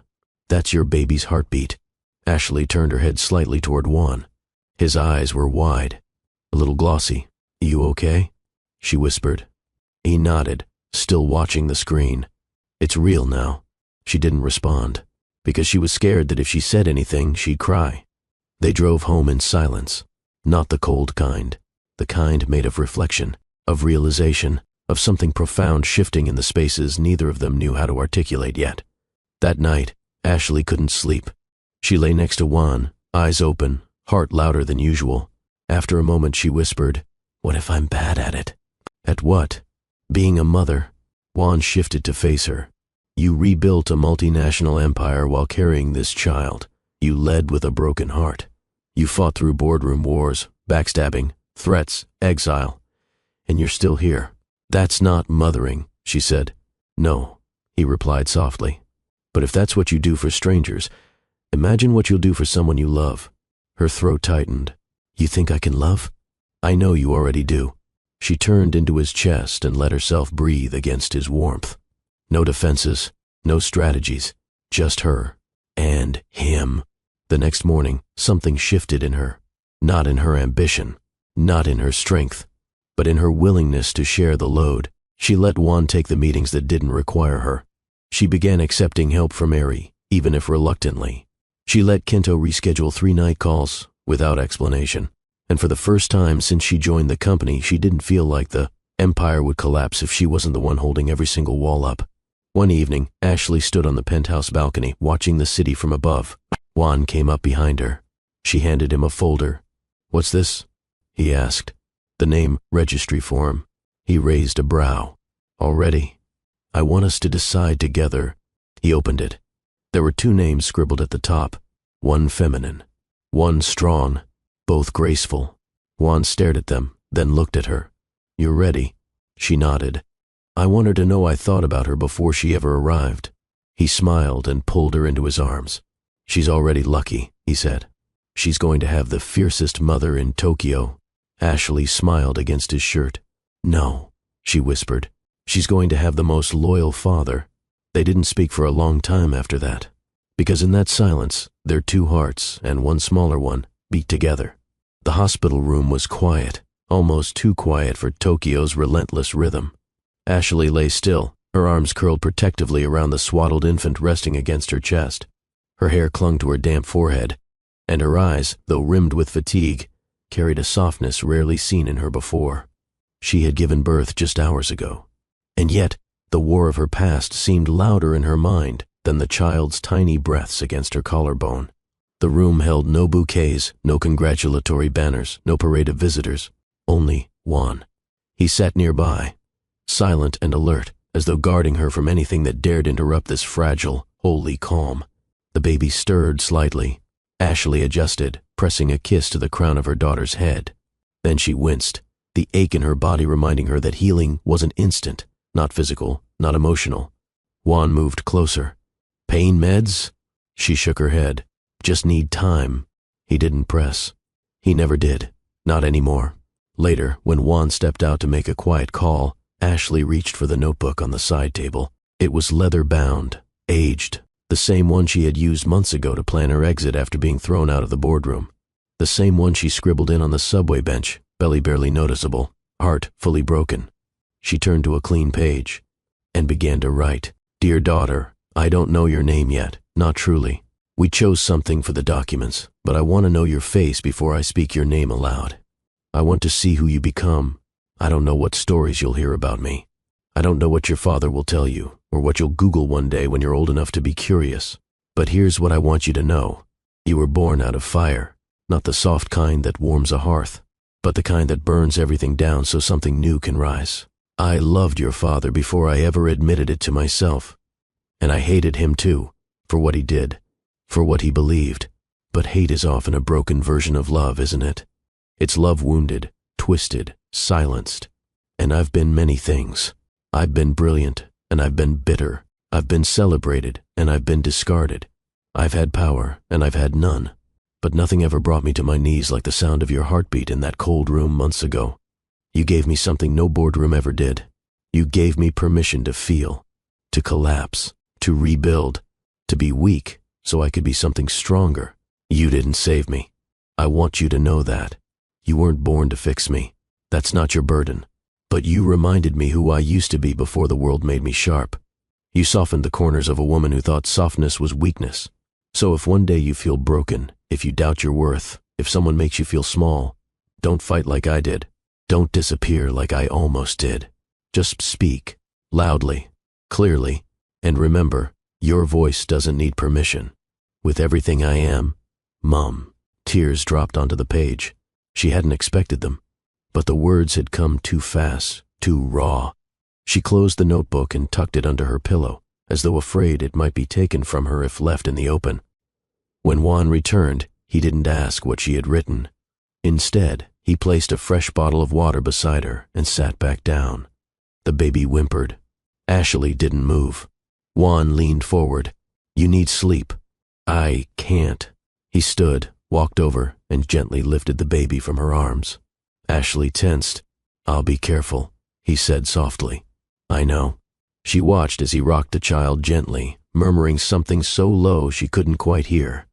For a moment her throat tightened again. Not from pain this time, but from memory. She closed her eyes and drifted, but her mind didn't go still.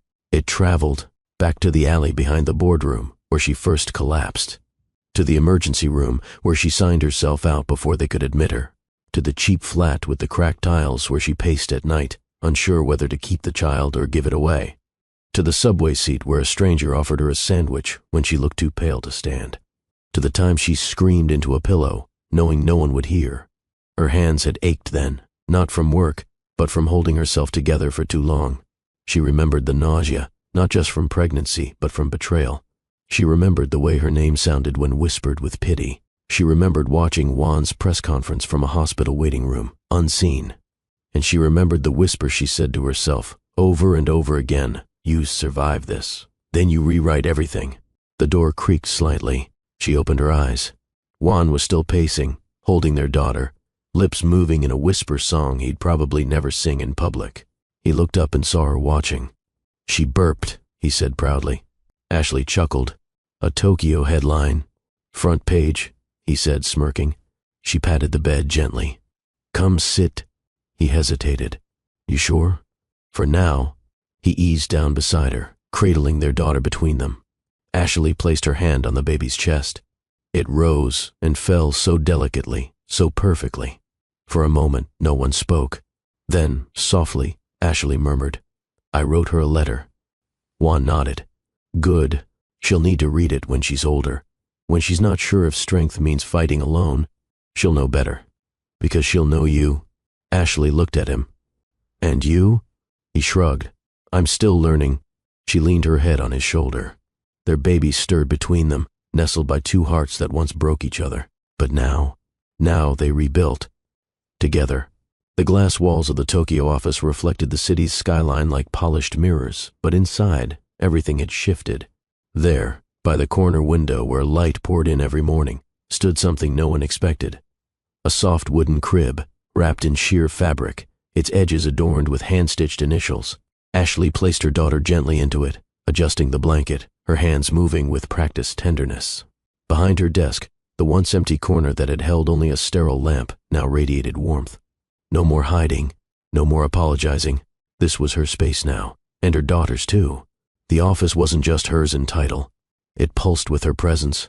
On the desk, files sat stacked beside pacifiers. A sleek laptop buzzed next to a bottle warmer. Her world had collapsed and rebuilt, and the blueprint looked nothing like before. She no longer asked for permission to exist in both realms. Now, she simply did. When she first returned, they watched. Not with judgment, at least not openly, but with the kind of silence that carried questions. Would she last? Would the baby be a distraction? Was this a phase? Ashley answered without speaking. Each report turned in on time. Each meeting led with clarity. Each board decision handled with composure. But more than her efficiency, it was her grace that silenced the whispers. She didn't rush, didn't flinch when the baby cooed during a strategy call, didn't apologize when she excused herself to change a diaper during a stakeholder review. Instead, she returned, poised, decisive, radiant. On her third day back, one of the junior analysts knocked on her door. "Ma'am," she started, hesitantly. "Do you mind if I ask?" Ashley looked up, calm. "Go ahead.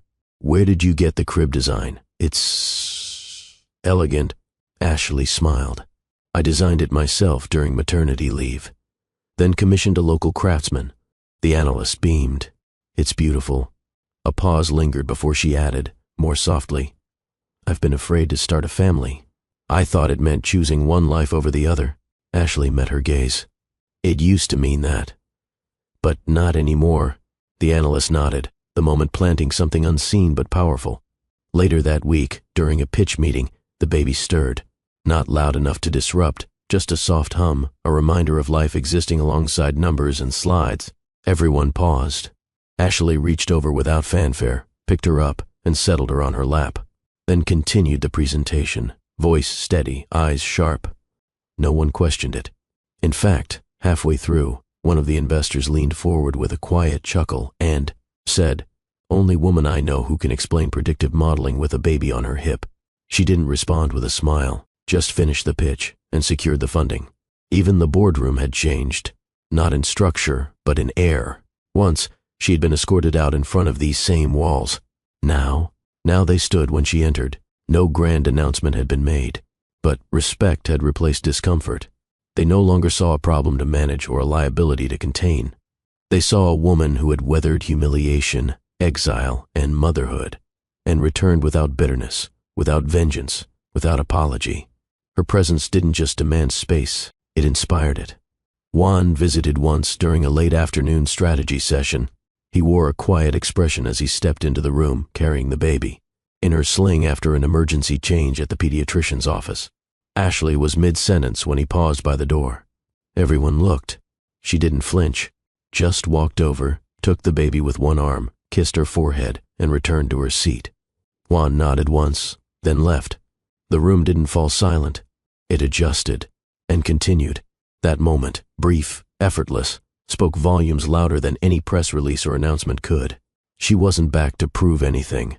She was back because she had outgrown the silence they once tried to bury her in. By the third week, her assistant brought in a small rug to place beneath the crib. "Soft for her feet when she starts crawling," he said. Ashley blinked. She can't even hold her head up yet. He shrugged. Preparation is leadership. She smiled. It was these little gestures, the unspoken ones, that showed her how much had shifted. Her strength wasn't a surprise anymore. It was expected. Every night, she stayed a little later. Not from pressure, but because it mattered now. The world she was rebuilding wasn't just for her. It was for every woman who had ever been told, not now, not here, or not like this. It was for every mother who cried between meetings, every woman who hid her pregnancy until promotion letters were signed. Ashley's office wasn't a rebellion. It was a rebirth. And the crib in the corner? A monument to the fact that you can build empires without erasing your softness. That you can be both the architect and the nurturer. That you don't have to choose between your dreams and your child. By the end of the month, one of the department heads entered her office for a budget review. He looked at the crib, then at her, then said, "I remember when people pitied you." She raised an eyebrow. "Do they still?" "No," he said. "Now they wonder how you never shattered." She didn't answer. She didn't need to. Because the answer was swaddled in that crib. Because the answer was in every early morning diaper change followed by a video call. Because the answer was in her quiet refusal to disappear.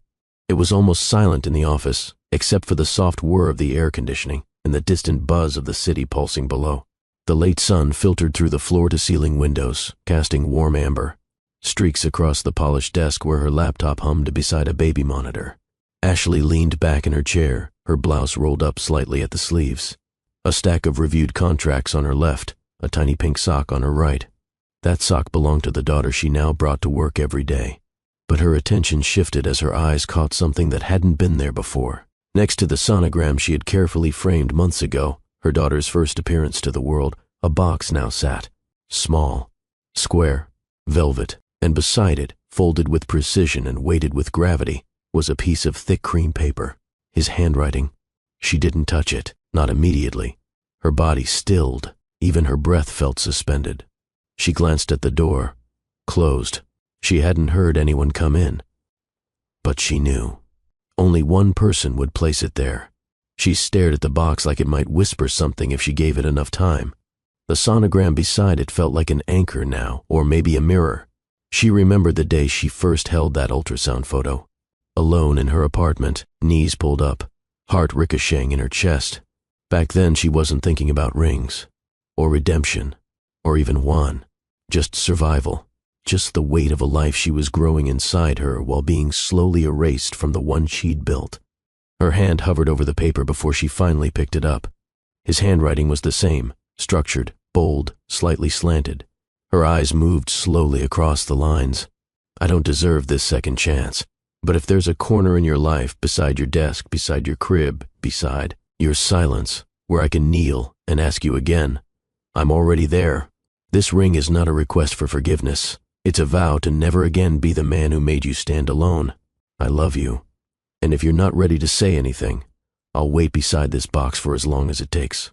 She let the letter fall gently onto the table, like something sacred. Then her fingers reached for the box. She didn't open it. Not yet. Instead, Ashley turned her chair slightly and looked out the window. The same skyline had watched her cry silent tears in this room. It had seen her exiled, then reborn. It had seen her carry her child through this city's judgments and walk upright anyway. A ring couldn't erase that, but it could become a bridge. She pressed the box closed without opening it and placed it back where it was, exactly beside the sonogram, like a question waiting for an answer. And she left it there, all day. Hours passed. She went about her meetings, fed the baby, signed off budgets. Every time her eyes fell on the desk, the box waited. Every time her hand grazed near it, she hesitated. It wasn't indecision. It was reverence. This wasn't a simple yes or no. This was memory. This was pain. This was a full revolution. And her heart wasn't sprinting toward the past. It was testing the future. When evening came, she dimmed the lights. Her daughter stirred in the crib. Ashley stood by the window, holding her child to her chest, her chin resting atop the soft curls. Behind her, the desk glowed under the lamp. A sonogram, a ring, a memory. Still no response. Not tonight, maybe not tomorrow. But the ring remained, and so did she. The press gala was a galaxy of camera flashes. heels clicking against marble, and champagne flutes held like props in perfectly rehearsed smiles. Tokyo's elite gathered beneath cascading crystal chandeliers in a ballroom that shimmered in gold and sharp elegance. But amidst the gloss and grandeur, one pair of eyes searched the room with a quiet hunger, not for validation, but for her. Juan stood near the edge of the main stage in a tailored suit that draped over him like armor. His gaze wasn't scanning for investors or dignitaries. It was locked on one woman. She walked in, black evening gown brushing the floor, hair swept to one side. Holding their daughter in her arms like she was both shield and sword, people turned. The lights didn't dim. But somehow, the energy shifted. She didn't stop walking. She came all the way to the center, straight toward him. He didn't move at first, but when their eyes met, really met, he stepped down, and the ballroom hushed. The music softened, almost deliberately. A few whispered names, a few gasps, but no sound from her. She placed their daughter in a nearby seat, gently, like this moment required both hands. Then she looked up. His hand slid into his jacket pocket. Her breath caught, but not from fear. She knew this was coming, not because he had told her, but because a woman always feels the tension before the thunder. Still, she hadn't expected it here. Not in this light, not in front of everyone. Juan stepped closer. He held nothing in his hands, no box, no script, only his voice. "You once told me," he began, steady, low, "don't love me in the dark." Her heart raced. The room was listening. I didn't understand it then. I thought love was something that survived behind closed doors, in whispered apologies, in secret hope. But you, his voice caught just slightly, you taught me that love, real love, stands in the light. It owns its failures. It doesn't hide its promises. The silence in the room deepened. Even the chandeliers seemed to lean in. "I humiliated you," he said.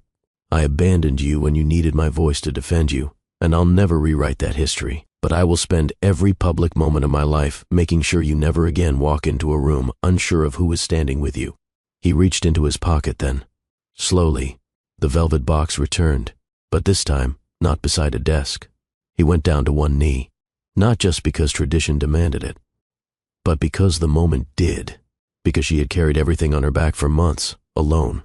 And now, he carried this. Whispers rippled. Phones rose discreetly, capturing history. Ashley's hand went to her chest, not to silence her gasp, to hold in her ribs so they wouldn't fall apart.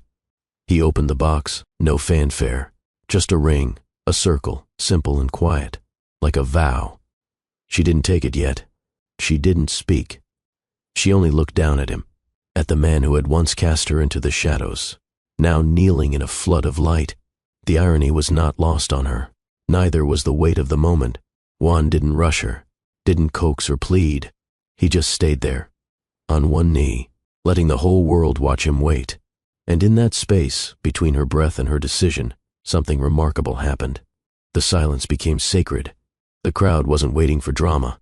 They were witnessing redemption, not spectacle, not performance, but truth. Naked, earnest, unscripted. A man asking for more than love. He was asking to be trusted with the daylight.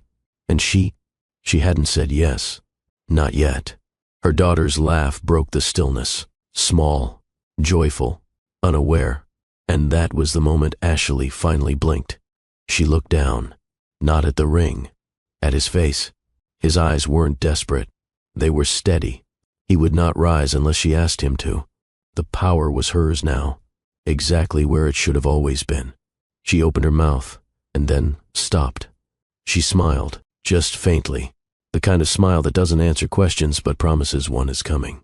And she extended her hand, to help him up. The ballroom hadn't moved. Even with him standing now, hand still holding the ring, the silence remained a shield around them. But Ashley was no longer a woman undone by public shame or quiet desperation. Her spine was straight, her voice calm. And when she finally spoke, her words didn't flutter. They landed. "Before you put that ring on my finger," she said, eyes locked with his, "I need you to understand something." Juan stilled, not out of fear, out of respect. She continued, "I'm not saying yes because I forgot what happened. I'm saying yes because I remembered who I am. Gasps scattered quietly among the crowd. Her voice was neither loud nor theatrical. It was honest, measured. I'm not the woman who stood by while you protected your name and left mine to burn. I'm not the assistant who would hide in the corridor while your board whispered. And I'm certainly not the girl who will wear this ring if it means returning to that silence. She stepped closer. Her hand gently closed the velvet box. He didn't resist, because this wasn't rejection. This was reckoning. She looked at the box for a beat, then raised her gaze again. No secrets, she said. No shame. Juan swallowed hard. The phrase struck something deeper than just guilt. It pulled at the very foundation he had spent months rebuilding. No more shielding her from headlines while sheltering himself in boardroom silence. No more whispering promises in private and offering nothing in public. She had lived with the echo of his protection. But what she needed now was his partnership, fully visible, fully vocal. He took a breath. I hear you, he said, voice low, and I accept all of it. Then, slowly, he placed the ring back into her hand, not as a gesture of surrender, but a permission. It was her choice, always. She turned the ring in her palm. The light from the chandeliers caught its edge, scattering diamonds like stars across her skin. There was a calmness in her now, not softness, certainty. She didn't wait for applause, didn't dramatize her next move. She took his left hand, held it firmly, and slid the ring onto his finger. Gasps again, but now with confusion. The woman had just been proposed to, yet she was the one putting on the ring. But Ashley didn't blink. This was not a reversal of roles. This was an evolution. If we're doing this, she said quietly, then I'm not just accepting you back into my life. You're entering mine. Her eyes burned steady into his. My daughter and I come with truth, with visibility, with a kind of love that refuses to be hidden or used as apology. Juan nodded, almost reverently. The ring on his finger was heavier than gold. It was the weight of redemption. He looked down at it, then back at her. And without a word, he extended his other hand, open, waiting. She took it, and the room exhaled. They stood there, joined, not in spectacle, but in symmetry. There were no violins, no cue for claps, just a man and a woman, no longer guarded by fear or pride. She had said yes, but not because he had asked, because she had set the terms, and he had listened. 3 years later, the Tokyo skyline bore new lights, and among them, the gold-plated. Initials M flickered across a sleek glass tower overlooking the Shibuya district. Ashley Morgan wasn't anyone's assistant anymore. She was the founder, lead strategist, and visionary behind Morgan Influence Group, the fastest-growing PR and crisis mitigation firm in East Asia, with branches emerging in London, Cape Town, and New York. And at the heart of the main floor, no longer tucked away behind someone else's schedule, was her office, minimalist but striking, with a white crib nestled beside a curved walnut desk. The same desk where she once cried in silence. Now it held global contracts, policy speeches, presidential campaigns, and billion-dollar reputations waiting to be built or repaired. She no longer whispered solutions to powerful men. She designed the systems that made them. Juan still owned the boardroom, but not in the way people expected. After stepping down from his previous CEO title, he'd taken on the role of chairman, hands-off in operations but instrumental behind the curtain. Where once he held power to dominate, now he chose to distribute it. He funded innovation centers, endowed women-led entrepreneurship accelerators, built networks for survivors of professional humiliation, those who'd been erased simply for becoming mothers. He operated quietly. His name seldom featured in headlines anymore. Instead, it was hers. People often wondered why a man like Juan Cruz, once the most visible and ruthless tech CEO in East Asia, would suddenly vanish from the spotlight. Some said fatherhood softened him. Others claimed it was scandal fatigue. But those closest to the couple knew the truth. He had shifted his spotlight to ensure hers would never be dimmed again. And Ashley, true to form, never exploited it. She used the resources, but never the man, to climb.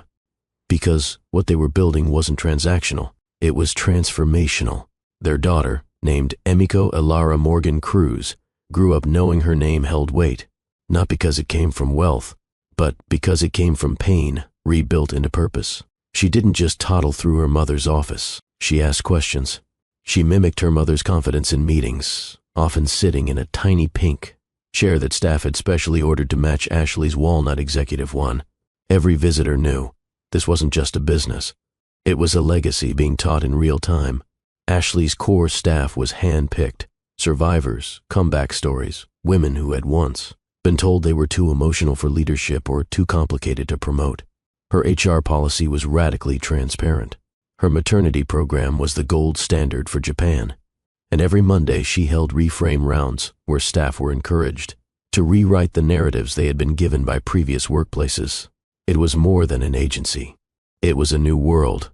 And at its helm was a woman who had once been publicly thrown out of a boardroom while pregnant. Now, she signed off on the reputations of those who once laughed.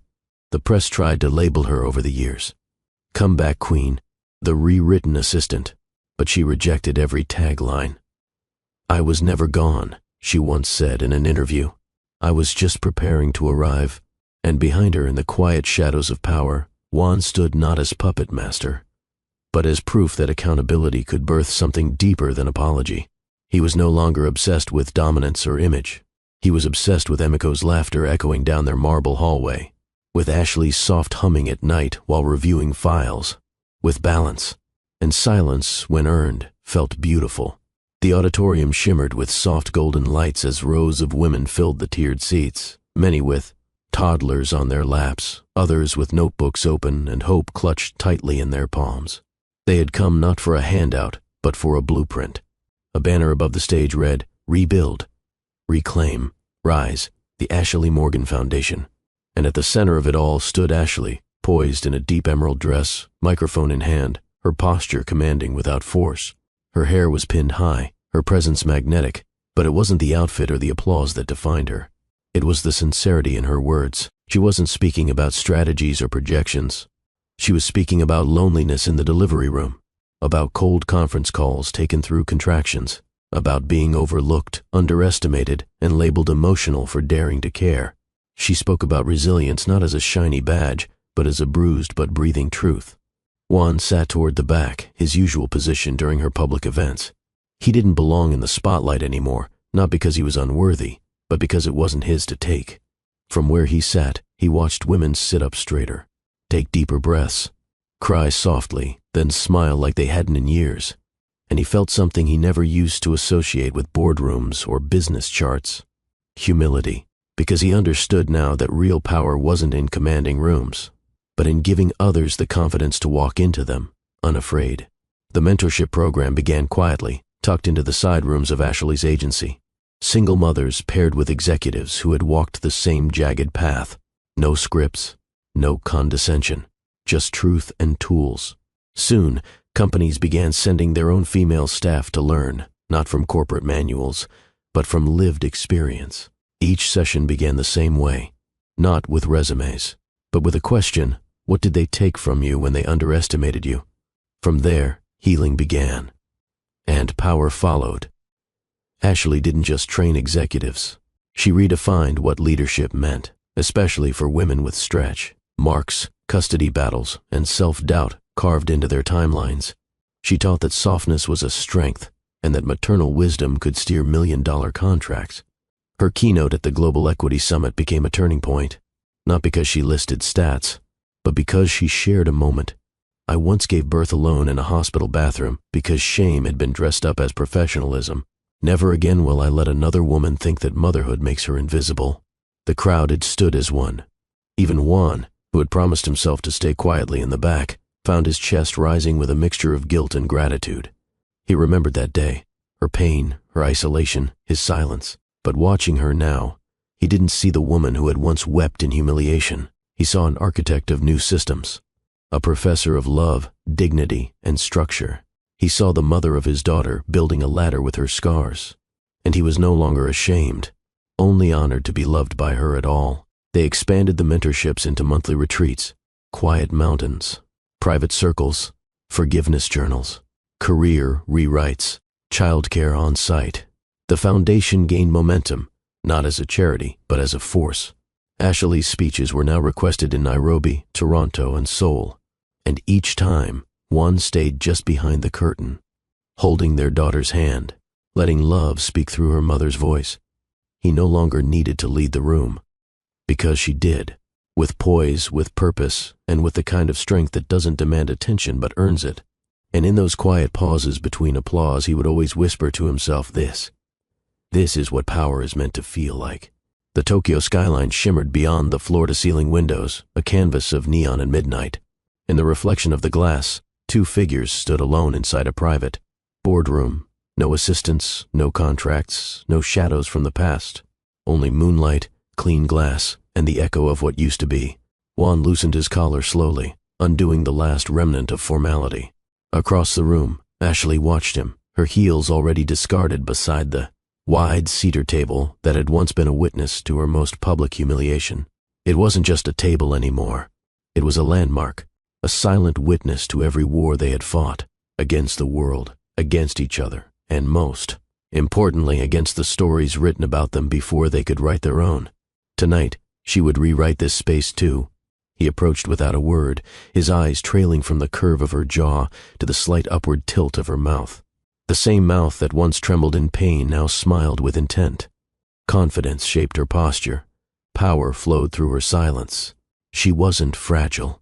She was fire contained in skin. And Juan felt it, not as danger, but as invitation. When his hands reached her waist, Ashley didn't flinch. She stepped in, closed the space, and kissed him like she had nothing to prove, but everything to savor.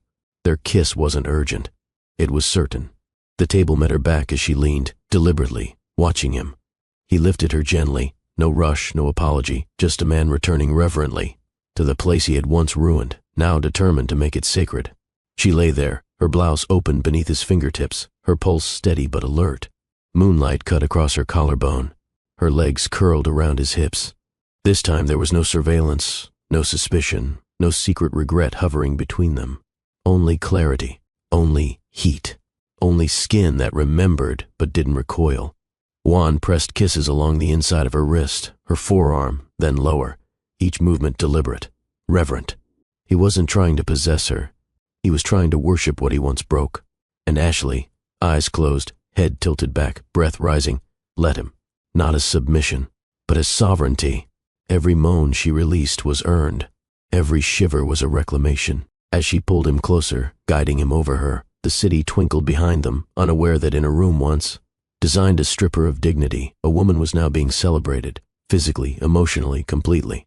Their rhythm was slow, then sharp, then slow again. A dance of memory and muscle. His hands braced on either side of her, her fingers digging into his. Back, their bodies whispering what words could never adequately say. She gasped his name, not broken this time, but laced with delight. He whispered hers, not desperate, but anchored in awe.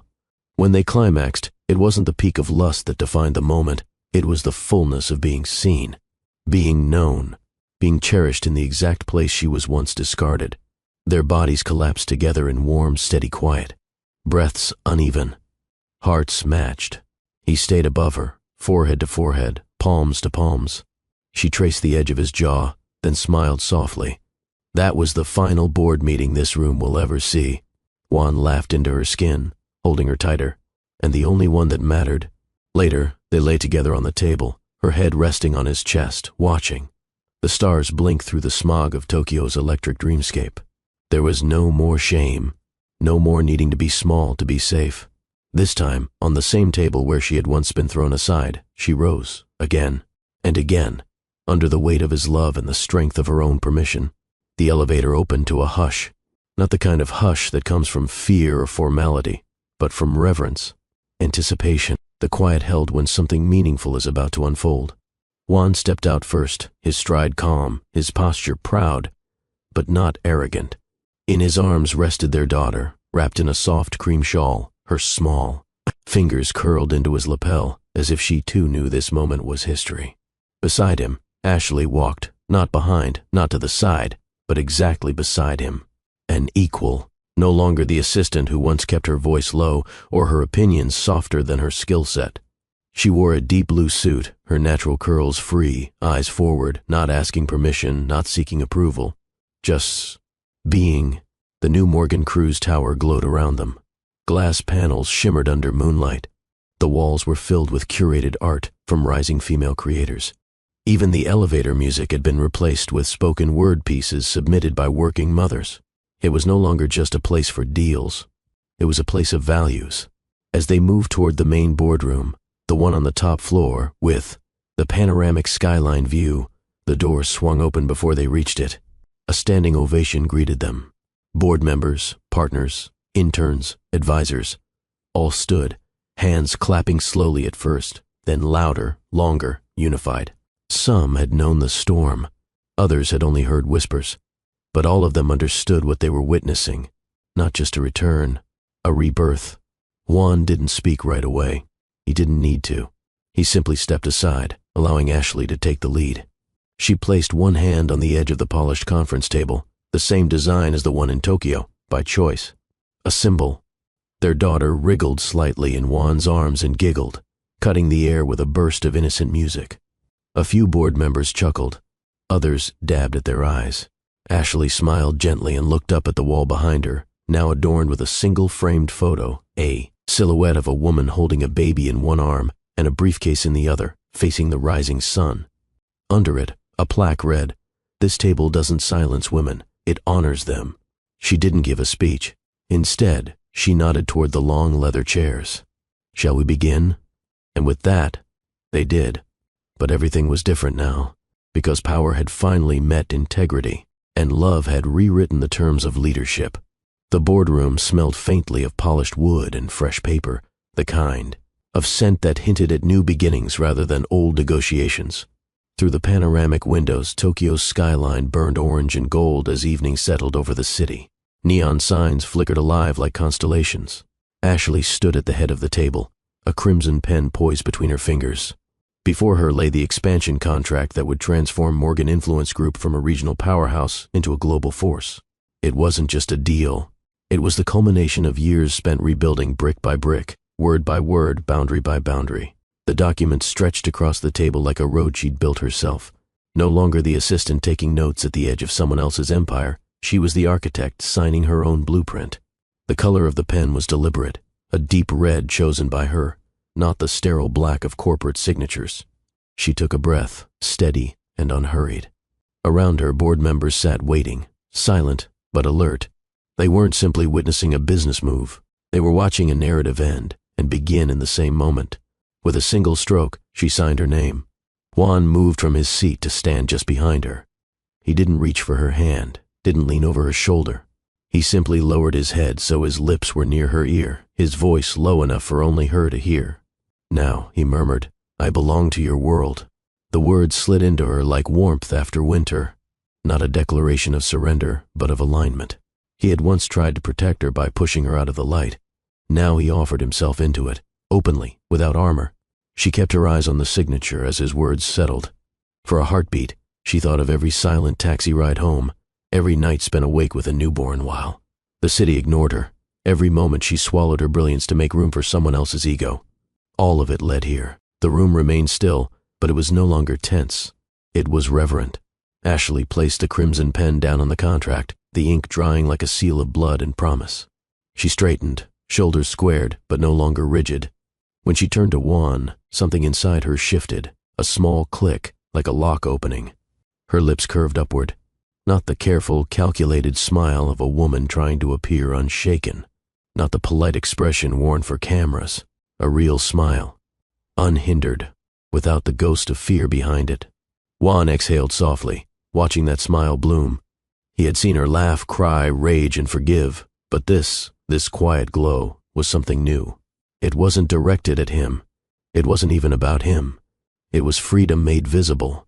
Their daughter, perched on the lap of one of Ashley's trusted executives, clapped, her small hands as if she knew her mother had crossed some invisible finish line. The sound rippled across the room, breaking the last residue of formality. Several board members smiled, some wiping at their eyes discreetly. Ashley glanced at the child and then back at the signed papers. Her hand rested lightly over the crimson ink. She had done it. Not alone, but without surrendering herself. For a moment longer, no one moved. The skyline behind them glowed brighter as darkness deepened, Tokyo's pulse steady and unbothered. The reflection of Ashley, Juan, and their daughter shimmered against the window. Three silhouettes at the top of a tower built from more than steel and glass. It was built from choices, from dignity, from a love no longer hidden. And for the first time since this journey began, Ashley allowed herself to smile without defense, without hesitation, without wondering who might be waiting to take it away. The ink on the page glistened red, her future written in her own color. The lights in the boardroom dimmed slightly, not out of formality, but to create a space of intimacy, one befitting the close of a story that had unfolded before so many eyes and yet, at its core, belonged to only 3 hearts. Ashley stood alone now, not because Juan had left, but because he had stepped back, by design. She faced the camera that had been positioned unobtrusively near the head of the room. A media team had suggested a post-signature statement, but this wasn't about optics or PR. It was something deeper. The camera's red light blinked. She inhaled and began.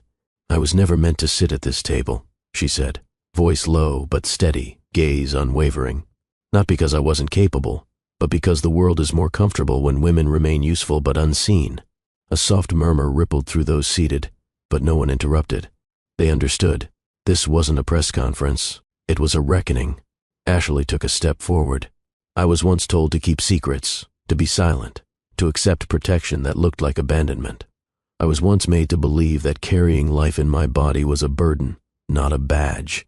Her fingers brushed the edge of the conference table, not as a symbol this time, as muscle memory, as truth. "But here I stand, not because someone gave me permission, but because I stopped asking." The lens didn't blink. It just watched. She continued, "To any woman who's been silenced by suits, shamed by whispers, or humiliated in open spaces meant to make you small, understand this. You are not meant to shrink. You are not built for disappearing." Her voice deepened, not louder, just more deliberate. "You are not made of glass. You are fire, steel, breath, and brilliance." A pause. "And anyone who tries to erase you will burn." At the edge of the room, Juan stood with their daughter in his arms. The child giggled again, a light sound that cut through the heaviness, not to disrupt it, but to elevate it. A punctuation mark of joy on a page that had known too many ellipses. Ashley's eyes flicked to them. Then, back to the camera. She leaned slightly forward now. Her final words were not for applause. They were not for branding. They were for the record. "You can't erase a woman who rose from your fire," she said.